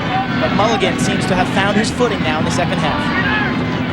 Jeff Cordisco and brother Chris with Burns on the second line. Hard shot about 6 feet to the right of the goal. That wasn't even close. Ryan Powell takes the ball behind with Curtis matching up on him. Powell, 30 minutes to go in this war for the championship. Let's see if he can make an impact. He's open in front, gives it off to the wing. I thought he had a great shot there. He didn't take it. Quinn, he was wide open for a left-handed shot. He was. There was an unsportsmanlike foul, actually an elbow to the head. If you watch this play closely, a pick is set, and you can see Curtis now jawing to Powell. Watch the pick and watch the high hit right there. Matt Coyote set that pick. Curtis did not show enough restraint and hit the pick up high. That's going to be a 1-minute violation. That angle also gave you a great view of what he was looking at. He had 36 square feet of net in front of him, and for some reason did not pull the trigger. Dom Starsia and Virginia have really outfoxed Syracuse on these man-ups by shutting off players. Now they're shutting off Kataya, leaving Powell open, making them play a 5-1-4, and they pick it right out of the air. Coots just picked out of the air the attempted pass by Syracuse. Great job. Virginia just dominating on the defensive end of the field. 0 for 3 on extra mans for Syracuse, and that's as much the story as anything else. Virginia futility on the offensive end. Virginia will now look to kill some time They've got to watch for a time violation as they haven't gotten the ball in the box. Now they do. Sensational play by Mark Coombs, only a freshman. I talked about him earlier, a bright future star for Virginia. Teams at even strength now. They've done a great job of just making it impossible for Syracuse to get anything going offensively. St. George strips the offense of Jay Jalbert. Good check from behind. Jalbert normally beating those one-on-ones. That time, St. George wins the battle. Teams back to even strength on the far side. You can see Curtis back on the field. So Virginia does a sensational job killing off the penalty. Burns, second unit, in close this time. Big fake.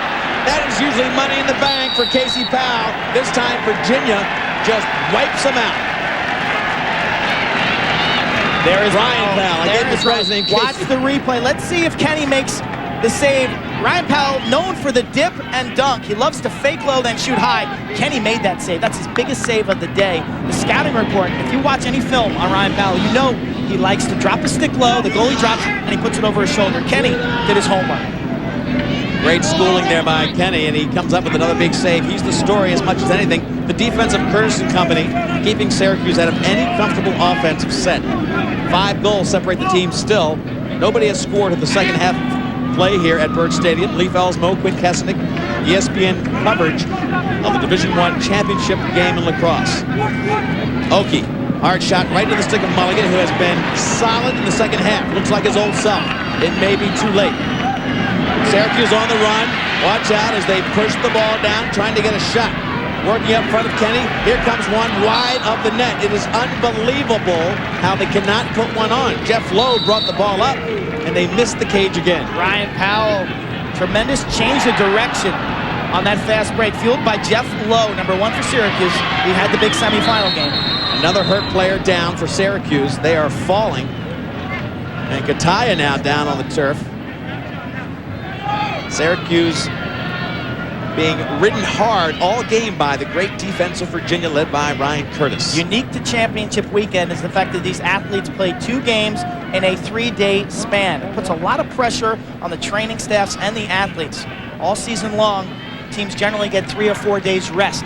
This is unique. A little bit concerned by John Desko, and you might know why, with Ryan Powell hurt, not 100%, and Kataya, considered by many to be the best shooter on the attack.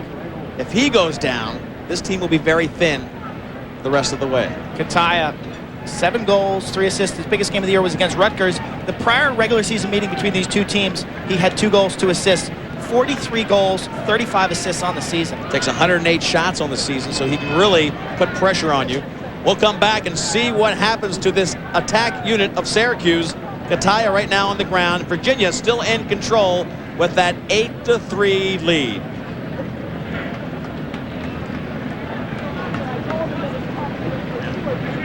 Get more out of your home theater with Dish On Demand movies in Dolby. Back at College Park, Josh Rule on the sideline, trying to pull it together for Syracuse. They are beaten badly, not only on the scoreboard, but physically. Kataya, Matt Kataya, their sensational attack player, along with Ryan Powell. That combination puts big pressure on defenses. You take him out of the mix, a little easier to focus on Ryan Powell, who has been handled so far today and is not 100%, we have learned. Nobody has scored the second half so far. Leif Elsmo, Quinn Kesnick bringing you this ESPN coverage of the Division I championship. Powell and Kataya account for 47% of the Syracuse points this season. Syracuse, this is really their lowest production of the year. They only scored 7 goals in the first round of the playoffs in a victory over Princeton. Doesn't take long for Liam Banks just to whistle that ball in bounds. Not a bad play by Banks. He came in and put bit pressure on Kenny, and Kenny makes another big save. Great position, just puts his body on it.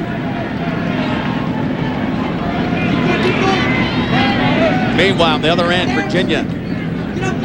Drew McKnight, far side with Marshall Abrams, great takeaway defenseman. Up to Jay Jalbert. He's a handful up in the midfield, maybe the most focused on midfielder on this roster. Virginia now already starting to work the clock a little bit, spreading their offense, taking their time. Leahy to Jalbert. Work the ball all the way around. Jalbert gets tripped from behind, and that'll be another extra man opportunity. Just wrapped from behind by Siglia. Yeah, Siglia has a bevy of checks. You can see him yelling at the official there as he goes off. Watch the over-the-head check. Siglia cannot match up with Jolbert man-on-man size-wise. He's got excellent quickness, and as I talked about the checks, but somewhere along the line there, he gets his feet or stick trapped against Jay Jolbert, the outstanding midfielder, the first-team All-American for Virginia.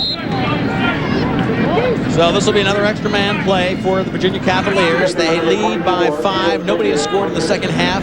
Mulligan's made some big saves. He'll be pressed to make one here. Virginia 2 for 3 in their extra man so far. They have done everything well today. A team that really is focused this year,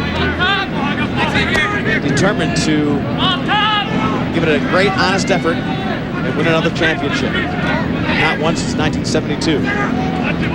Connor Gill working way up top there as they take their time moving it all the way around. McKnight now goes back to X again, trying to get into Ray the ball.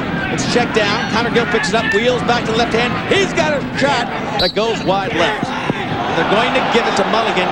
Tough call there. McKnight was behind him. I think the referee saw ball on the field. They'll have to get that off. That's what the second whistle is. Mulligan exploded out of the goal on this shot, and he beat Drew McKnight to the end line. Mulligan, I think one of his strengths is his ability around the net to get ground balls and make plays like that, come out, make a hit, intercept a pass. But they seem to have solved some problems on the defensive end of the field, Syracuse has, but the offensive end is really a problem and has been since the opening face-off of the game. Just has been literally controlled by Ryan Curtis and the defense of Virginia. Davies against Liam Banks, the freshman. Casey Powell is on the field, along with D'Arcangelo, and no Matt Kataya. Went off with an injury a little while ago.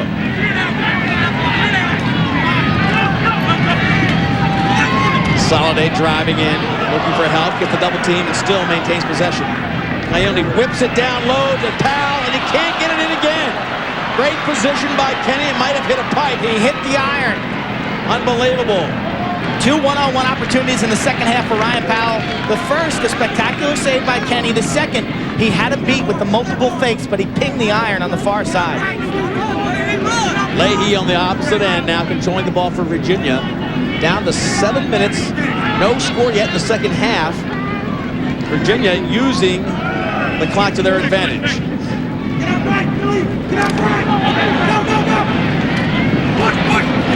Shot in close, left-hander with a finishing shot from the far side. Tucker Radeball buries goal number 9.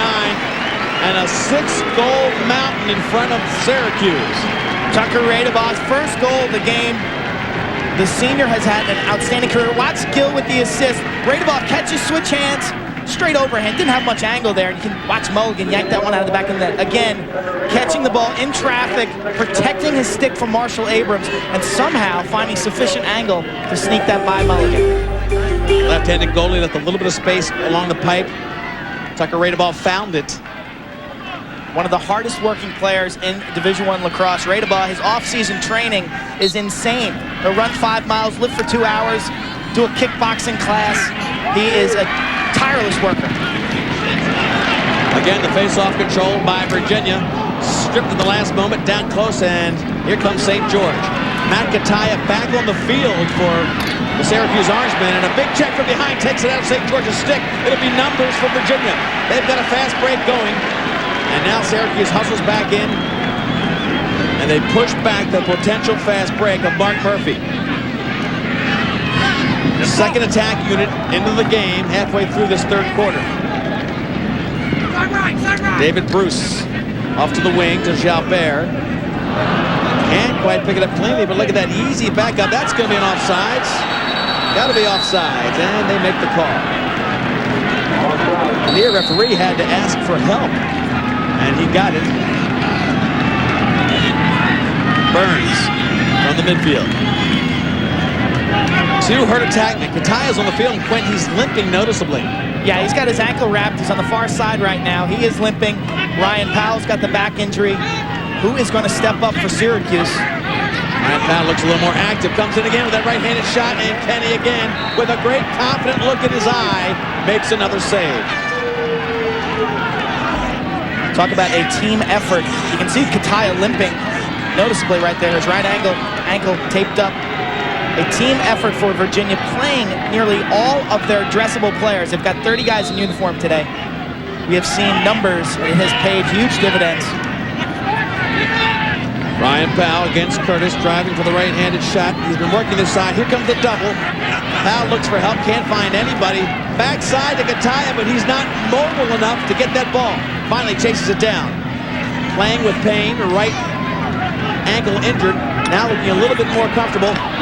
Gets double-teamed easily on the far side. Virginia making it impossible for them to get any kind of clean shot. Kenny making the saves when he has to. Wise leader with a devastating slide there. Took the body so effectively before any angle was generated by that attackman. Virginia, all the right moves defensively. Sometimes they're not going very quickly, giving the guys the outside shots. Other times, they've slid with the body. Very effective. And only 3 goals on the day. Soliday, Banks, and Burns. No Kataya goals, no Powell goals. Could be the first time this year that these guys are shut out. Virginia working behind. This is the second unit. David Bruce against Josh Rule. They'll be very active. They'll try to burn up not only time on the clock, but a little bit of energy on the defense. But this unit can score, Quinn. They've been effective. Hanley Holcomb has 2 goals.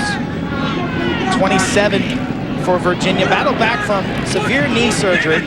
Bruce, right-handed shot picked out of the air by Mulligan. Mulligan has done everything asked of him in this half, but Syracuse has yet to solve the offensive side of the field. Virginia has done a superb job getting back on defense. We have not seen the Orange run in transition. Burns tried to get a shot, and somehow Virginia got a stick on that one and took it away from Kenny, who comes well out of the crease. Here comes Kenny, controlling the clear. Dropping it off to the near man. They can't get it to Murphy. Mulligan now out of his crease. He's in trouble. Finally dishes it off to the wing. More transition this time for Syracuse. They've got some numbers to his left. Here will be a shot coming hard, but Kenny, he's on top of his game, and he'll be tough to stop the rest of the way. Fast break for the Cavaliers.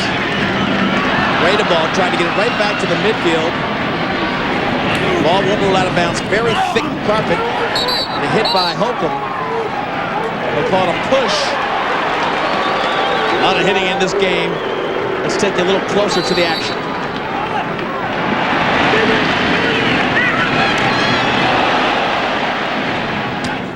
Wiping out players all over the field. Great end-to-end action. What a terrific flurry. Derek Kenny somehow got that ground ball 30 yards from the goal. He's been sitting in the net in 90-degree heat, and I think some of the field players generally will tire more than a goalie. He picked a great spot to sprint out and come up with that loose ball. Derek Kenny has been as much the story as anybody else in Virginia. The defense has been spectacular, almost perfect. And Kenny has done everything asked of the young freshman. Syracuse now trying to get something going offensively. Virginia extending their defense with confidence. Wise leader Kuntz, Curtis challenging the orange jerseys. They're getting out and they're playing aggressive defense. Josh Kaufman getting pummeled by 3 defensive players. Push on Virginia. Will stay with Syracuse. Time winding down. Only 1 goal scored by Radeball for Virginia. We're going to have a delay of game penalty against Virginia. Kuntz rolled the ball towards the sideline. We can see underneath us the Syracuse player scooping the ball. That'll be a 30-second delay of game violation. I'll tell you what, it won't matter if the history has anything to say about it, because their extra man has been pretty futile. They've got to solve that. Dom Starsia doing all the right things as a coach. He's been shutting off players, selecting either Powell or Kataya in these extra man situations. They are 0 for 4 opportunities. This is their 5th.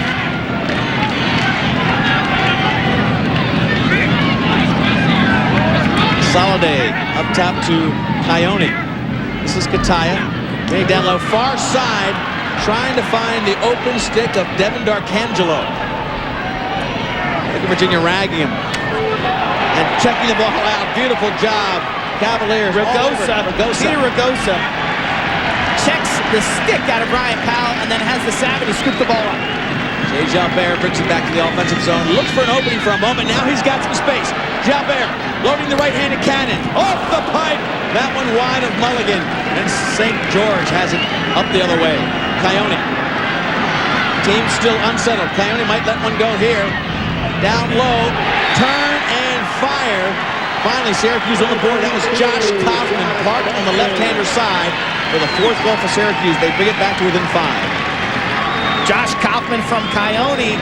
Jay Gilbert with terrific, watch the missed shot here. You'll see Jay Gilbert, number 10 for Virginia, with the bounce shot off the iron. Mulligan on it, and Coyote, one of the fastest players in Division I, hustles the ball up the field, finds Kaufman. It's a 5-goal margin. Syracuse finally with something to cheer about on the offensive end of the field. Josh Kaufman, 19 goals this season. Coyote, terrific speed in the midfield. So Syracuse equals the only offense for Virginia this quarter, 1-1 in the 3rd quarter, but they had that 5-goal margin that was built early in the game. Not much time, about a minute left here in quarter number 3. Syracuse with another possession off the face-off. Hard shot there that Kenny puts his body on, and Curtis will be over trying to get possession. He doesn't. Watch out. Unsettled situation for Syracuse up top, and it's the great slide of Virginia to put it back on the ground. Still time for a shot. But it's Jason Hard who comes up with the possession. Jason Hard, number 30, and Jenkins. David Jenkins, number 44, with the ball right now. Not only are they great face-off players, but they're solid on the defensive end. Jenkins made a superb play coming in from the box to intercept that last pass, and then Hard came up with the ground ball. Wasn't a precise offensive set. We haven't seen great precision on the offensive end of the field for Syracuse. Time winding down.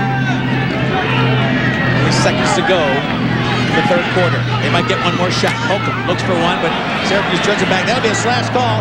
If they keep possession, they won't have possession for the 4th quarter because the ball was on the ground. But they will have a man advantage to start quarter number 4, as if they need any help. Virginia is doing it all, controlling both ends of the field, and they have a 5-goal lead. One more quarter to go with our national championship.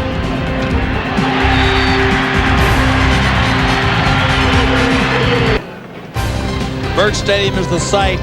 The NCAA Men's Lacrosse Championships, the event, a showcase event for the NCAA, one of the most highly attended championships that they are involved in. Right now, Virginia leading in this one.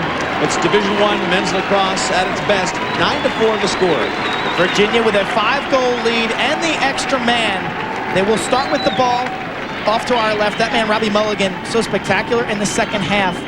But the Orange have lacked offense. Only 1 goal for them in the 3rd quarter. Josh Kaufman from Matt Coyote.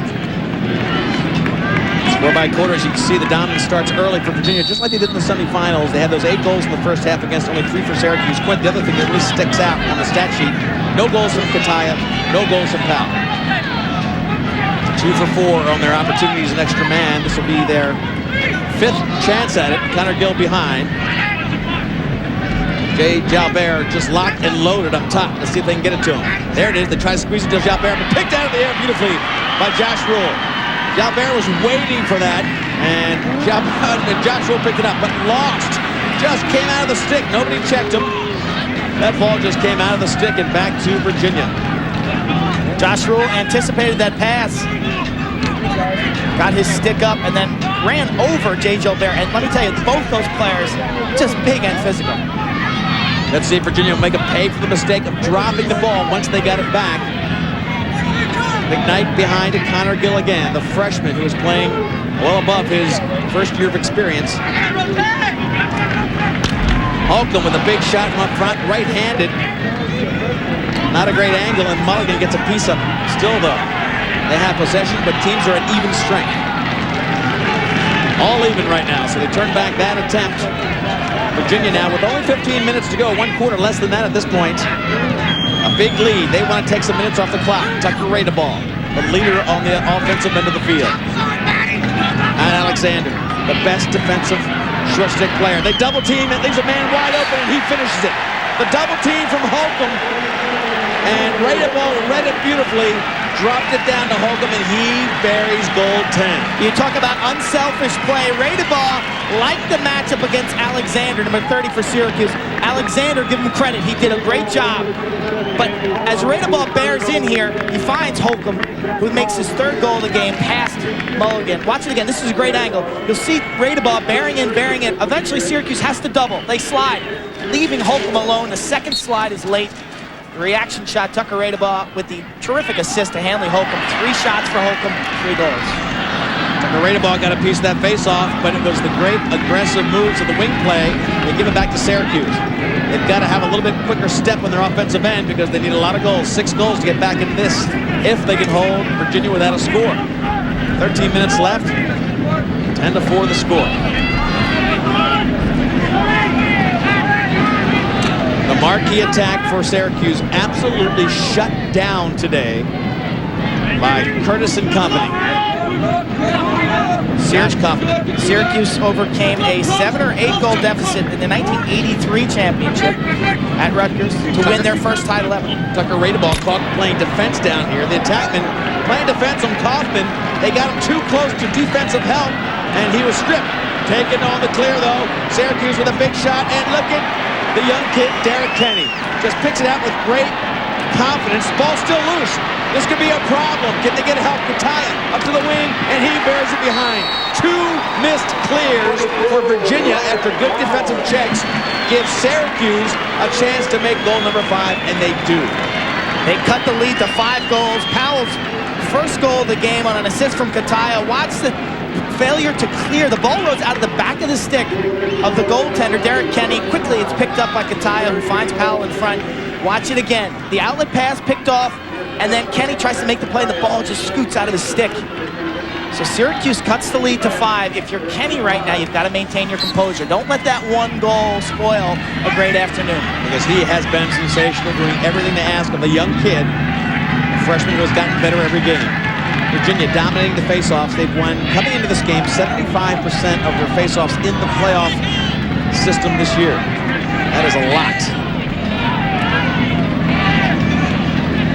Jay Jalbert, who has played attack and midfield for Virginia, now inverting behind. 6'2", very strong. Jalbert will put a lot of pressure. Coming for the right hand. Mulligan with an easy save down low. And when you need to take some minutes off the clock, Syracuse gets the ball back fairly quickly. Making it pay on the other end, though, Quinn, has been a struggle for them all day long. With 5 goals, they have yet to tie back-to-back goals together. They have 0 transition goals. Tough to score goals in lacrosse when you're not getting transition opportunities and your extra man isn't converting. Powell driving to the left against Curtis. This is the marquee matchup, the Nike face-to-face. Powell tries to go back into the center. Cardisco all the way up top. One more pass. A shot by Kataya right into the stick of Davies. So a chance for them to keep it alive, and they do for the moment. Ball down again, another unsettled situation. Could be trouble up front. Virginia just whacks it to the side and just gets themselves back in position now. That was another unsettled situation that could have been trouble. Smart play by Davies, bailing Derek Kenny out right there.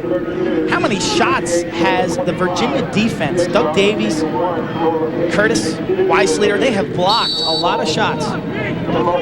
Syracuse moved the ball so effectively on that last possession. It looked like they were going to get an 8-yard shot. That never materialized. Liam Banks up top. This will be a rocket. And a roll! Syracuse putting a little bit of juice in their offense. Jeff Cordisco, one of the captains, the Cordisco boys, the only 2 Maryland players playing here in College Park for Syracuse this year, 10-6. And a little bit of life for Syracuse. Here they come, the Syracuse Orange. Liam Banks with a through pass finds Cordisco high and hard, beating Kenny. Again, this will be a terrific view. Watch, Liam Banks draws a crowd, find his teammate, and finally, Syracuse puts the ball on the 6x6. They've got some momentum, the sideline now, getting into the game. Their fans starting to feel it. Cut the lead to 4. Jason Denneker, they have a procedure call against Syracuse. It's going to give it to Jason Hart and Virginia. Bad timing on that. Denneker was out there. And let's see what Virginia does with this possession. Ball goes wide, and Abrams now stepping up the attack from the defense of Syracuse. Ball on the field. Abrams picks it up. Behind the back pass over to Mulligan. And the Orangemen feeling more like their transitional selves. Historically, this team can kill you in transition. Matt Alexander open up front, but they elect not to do it. Not to give it to him. They settle it down with Jeff Lowe. Jeff Lowe, one of the best athletes on the team. Virginia had their second attack unit in the game. You can see the first attack coming back onto the field. Marshall Abrams sensed that and went for the jugular and made the takeaway check. A very smart play by Abrams. Liam Banks now takes the ball behind against defensive Patton Davies. Davies works him on the side. Liam Banks just locking up, protecting the stick, watching for the double. Again, the stick check taken out, but they get an open man on the far side. It's still loose. Ball still loose. And laid on and protected. Push call against Virginia. They'll have possession. Ryan Powell playing like he's got a little bit of a sore back that we've learned at halftime. Just not quite himself back there as Ryan Curtis has really handled him today. Force inside, bounce shot, not much mustard on it. Again, Pardisco had big stick right in his face. A lot of defensive checks. That time it was Baruch making it tough to shoot. 10-6, 9 minutes left. Virginia now with Connor Gill, the first muted foul on Drew McKnight. The defense for Syracuse extending themselves after Drew McKnight. Abrams is a great guy for takeaway. Here's Connor Gill. His size hard to do. He beats St. George. Abrams drops back into double. And quickly they give it to McKnight. Here'll be a shot just wide by Tucker, ready to ball. So Virginia's showing, Quint, they're not afraid to go to the goal if you give them the opening, even though the clock is really their best ally. Fadeaway jump shot by Tucker, ready to ball. Watch it. Coming across the middle. Had Mulligan beat. Shoots for the pipe with the backup. That's a good shot. You don't want Mulligan to be able to catch that. You either want a goal or you want the ball out of bounds for the reset. So quick, Jalbert with his stick fake from left to right. He'll shoot from here. Left-handed shot.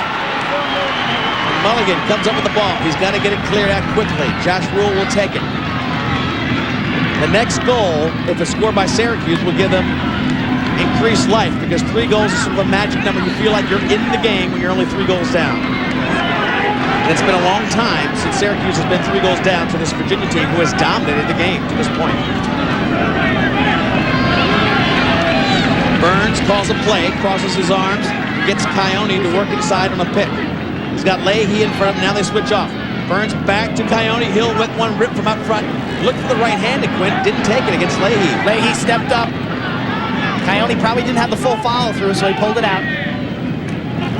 Coyote looks for a feed. Powell, almost a moving pick on Ryan Powell when he moved to the side.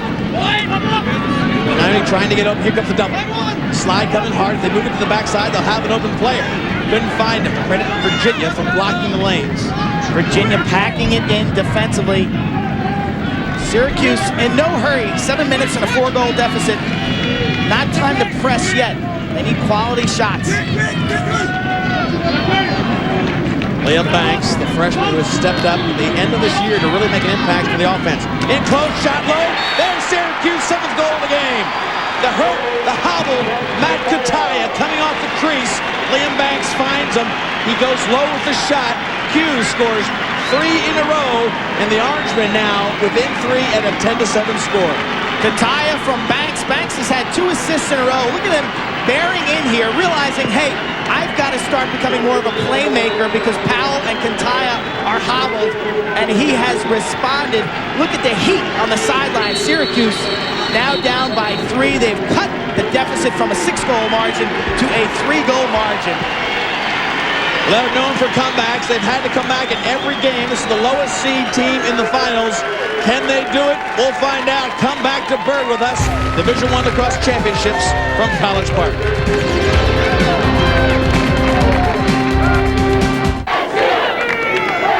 Crowd is getting charged up for the Syracuse Orangemen. 10-7 the score, but it's a 3-goal run for Syracuse that has their crowd charged up because they think back to the semifinals. Saturday against Georgetown, Matt Coyote dominating the 3rd quarter with a patented signature run from Syracuse. They score in bunches.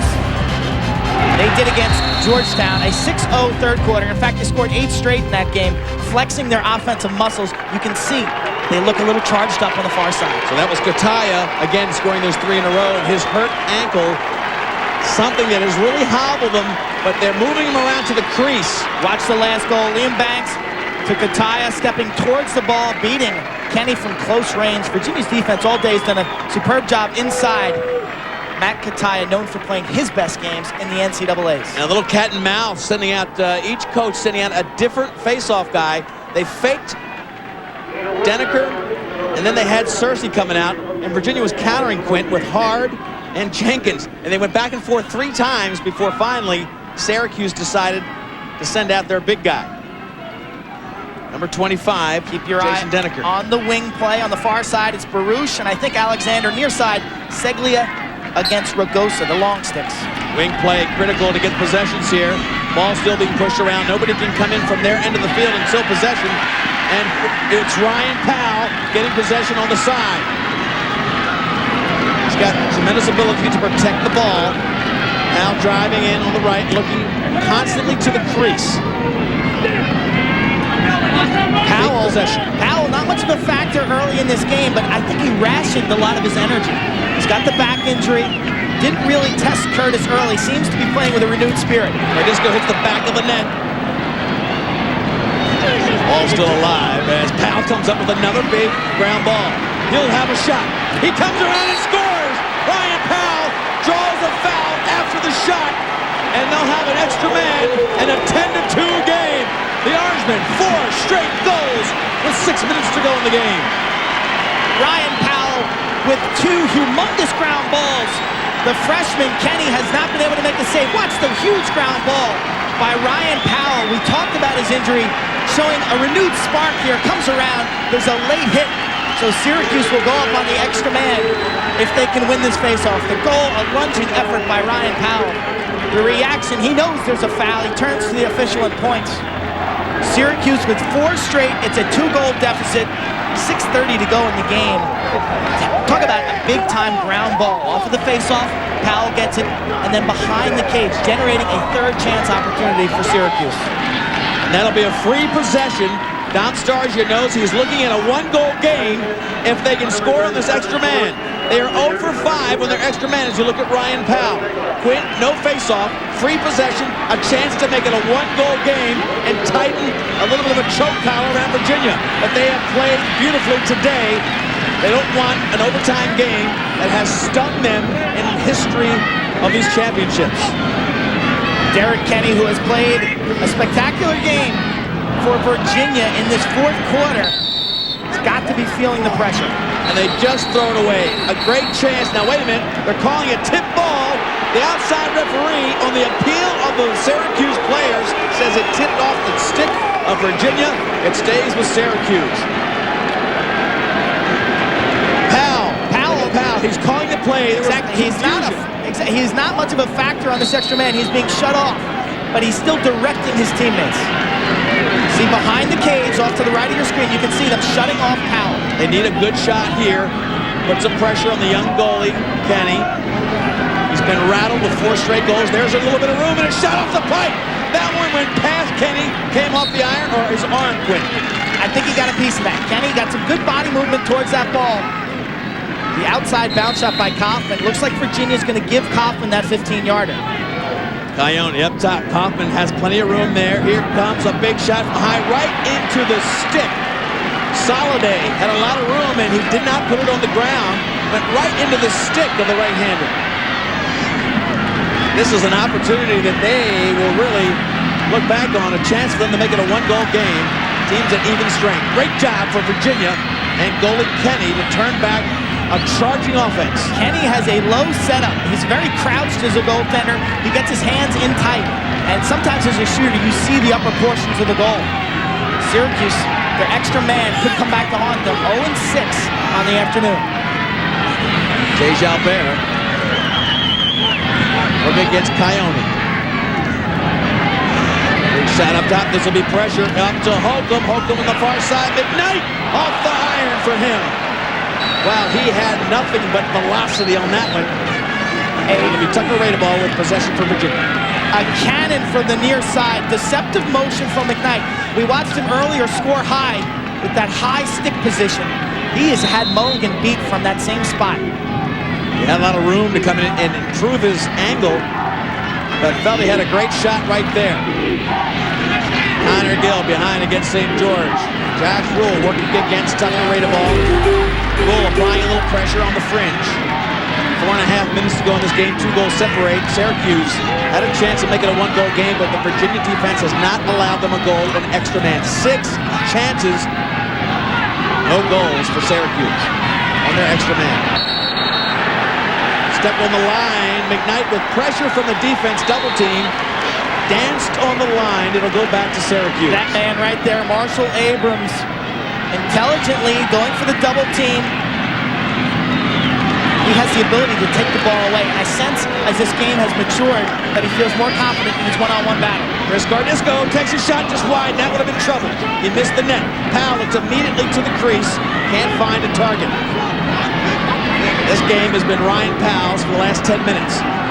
Ryan Powell, much like he did against Loyola, just parked behind looking for help. Big and strong. Out to Tim Burns. Burns, right-handed shot there. He gets broke. It's a 1-goal game, 10-9. Burns lights up Kenny, who has been spectacular until the last 8 minutes. And this is a run for Syracuse. A 5-goal run. Burns, his 2nd goal of the game, isolating one-on-one. We expected Virginia's depth to come to the fore, but it seems like the Syracuse players. Watch the replay. Burns rolls back to his right. Watch the placement of this shot. You see it bounce on the near side. Beautiful placement in the lower corner. An amazing shot on the run by Timmy Burns. The turbocharged offense for Syracuse. They can smell the victory on the sideline. They cut the deficit to 1. This team, as we talked about, has come from behind in every victory they've had to get to this championship game in the playoffs against sensational teams like the defending champion Princeton Tigers.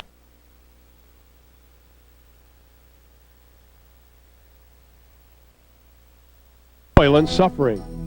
Individual accomplishment and teamwork mirror the lesson. That face-off may be the biggest of the game, and Virginia collects it. Connor Gill, one-on-one. Gill with the potential winner gives a 2-goal lead.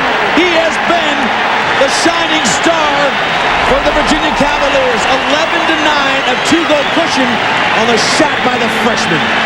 His first goal of the afternoon after a 5-goal performance. 22nd of the year. Watch Billy St. George overplay. Gill somehow manages to burst by and tuck his stick. Watch the check by Billy St. George. Right here at the end, it just touches the head of the stick of Connor Gill, but the ball's in the net. A huge change of momentum for Virginia. Another shot there at the sideline of Virginia, doing a great job reacting to that. Now Starja looking at the game. Back to live action. There's Connor Gill. He has a hand in 3 of the last 4 goals. There's Tesco. 3 of the last 4 goals, Quint. The 2 before that, he was an assist guy. This time he went right to the cooker. I think surprised Syracuse defense and comes up with a big goal. Connor Gill again getting doubled. Up front, big finishing shot. Goal number 11 and now number 12. Okie, the senior leader. Plenty of time left. I'm surprised that Syracuse was so aggressive defensively.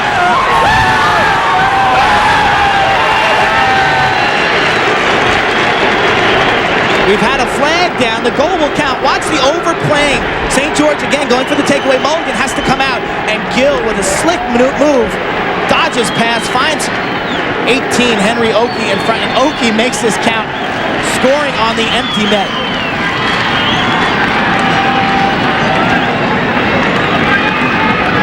Back and forth action as you see again the big overstretched defense of Syracuse, leaving him wide open in front, and Okie has been an inspirational leader to his team. One of those 3 players who have been to a final for Virginia gets the 12th goal of the game. Huge goal. It was a 1-goal game, and then Virginia answered with Gill and Okie, and with 2.5 minutes left, they look to be in control for the first championship at Virginia since 1972. But time left. Overtime has always been an Achilles heel for this team in Virginia. Quint, they have not had good luck in overtime in the championship game. It goes back as far as 1980 when they lost in double OT to Hopkins, but this flashback will show Virginia losing in 94 to Princeton. Princeton won the faceoff, scored quickly, and then Jesse Hubbard beats Chris Sanderson in 1996. Princeton goes on to win that game 13-12. You know who Starja did not want overtime in this game, and those last 2 goals, huge for the Cavaliers. UVA in the NCAA title game, again, back in 72, Jay Connor and company took that team to a victory. And since then, the overtimes, 4 overtime losses since then. 80-86, 94-96 we just showed you. So you know full well Dom Stargio wants this over in regulation time. And you had 2 freshmen from Virginia going a long way this afternoon. As Derek Kenny started losing momentum, the freshman at the other end of the field, Connor Gill, stepped up. It's been a long time for Virginia. All these players on Virginia weren't even born in 1972, and especially Connor Gill, who's only a freshman. Unnecessary roughness on Syracuse. They'll be short as we continue play with only 2.5 minutes left. So, Quint, we can expect with a 3-goal lead to see Virginia just hold possession. They're not going to take a shot. They'll use the clock and move the ball around. It'll extend this defense that is 1 man short on Syracuse. Virginia 2 goals on 5 attempts to this 6th shot at it. McKnight with the ball. Jalbert there up top. Virginia has done so many things well today, Quint. They really have come in with a great game plan and enforced it beautifully. A team that is different this year than in years past. A new commitment in a lot of areas. Mentally ready to win a championship, and they well may do it. Connor Gill. They've been warned to keep the ball in. He stepped out of the box. That was a mistake by a young kid. He stepped out of the box after being warned. It'll go to Syracuse with less than 2 minutes. 3 goals to make up. And Alexander. Gill applying pressure. McKnight. Nobody wants to foul. Jalbert with a big over-the-head check, and he'll get a penalty on that. Jay Jalbert a little bit reckless on the check. Jalbert went for the butt-end check over the head. Got the check, actually, but the ball was not dislodged. Watch Alexander maintain possession here, and that's why this will be a hold. Right there, he's clamping down on his arm. A hold. The check, sensational effort to get over the shoulder and make the play. I'm not sure in this situation that check's necessary, though. Get back in and play. Jay Jalbert has 1 speed. You know, it's hard to tell him not to shoot. It's hard to tell him not to play tough defense. Syracuse, their futile extra man. 0 for 6 with not much time. You can't pass the ball around the outside here for too long. You got to go for the goal. They didn't even have enough players on the field at the moment. And now they try to push it up with Ragosa putting the ball on the field. They have been very sloppy in their extra man. Quint, with a normal extra man day, this game could be tied. But Virginia has done a great job of shutting them down. Shot coming from the right side, off the pipe and out of bounds. Virginia closest, they'll get possession. Kataya with a bad ankle on the near side, unable to run that one out. Devin Darkangelo with the bullet that had Kenny beat off the near iron. The extra man continuing to be the Achilles heel for Syracuse. I talked about not enough people out there. Actually, they had a man in the box themselves. They had to wait till it was released, and then they had the extra, but still, futility on their extra man opportunities. They've got to pressure now. They've got to extend. They have no time left. They've got to press for the ball, just like that by Ryan Powell. Ryan Powell's last 8 minutes, Quint, have been everything you would have hoped from him. Alexander. Flip it inside, Powell, back door, easy goal by Kataya. 12-10 to score, only 48 seconds left. We have seen teams on this field score 2 goals in less than a minute. Duke. Talk about the importance of an upcoming face-off. Watch this goal. Matt Alexander draws a crowd, shows his athleticism, drawing 4 or 5 Virginia jerseys, and then throws a nice little soft touch pass. And Powell, being unselfish as he is, kicks to the near side to Kataya. 2-goal margin, 48 seconds left. The biggest play of the game right here, this face-off. Hard's in there for Virginia. He's been giving him a lot of trouble. Wing play for Syracuse, trying to get possession, and here they come. They'll push the ball up. Seglia looking to get a shot off quickly. And it's the big stick check again of Virginia. The story of the day. Ragosa takes away the pass, and that has been the biggest success story for Virginia defense today.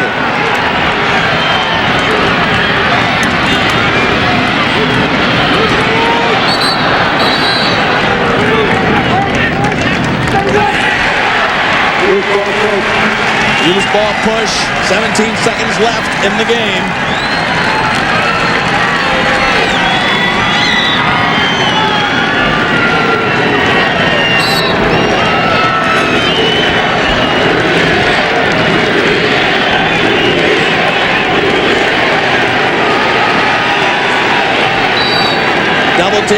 by Syracuse. It'll be too late, though, because Virginia, their team getting ready to just swarm the field.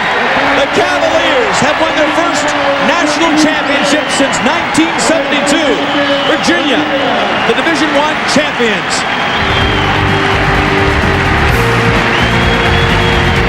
For Quinn Kesnick, I'm Lee Felsman. Thanks for watching our coverage of Division I Championship Lacrosse.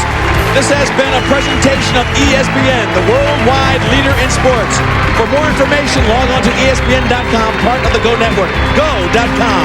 Up next, ESPN Major League Baseball, Cincinnati Reds versus the New York Mets. Some of you will see the Detroit Tigers versus the Boston Red Sox.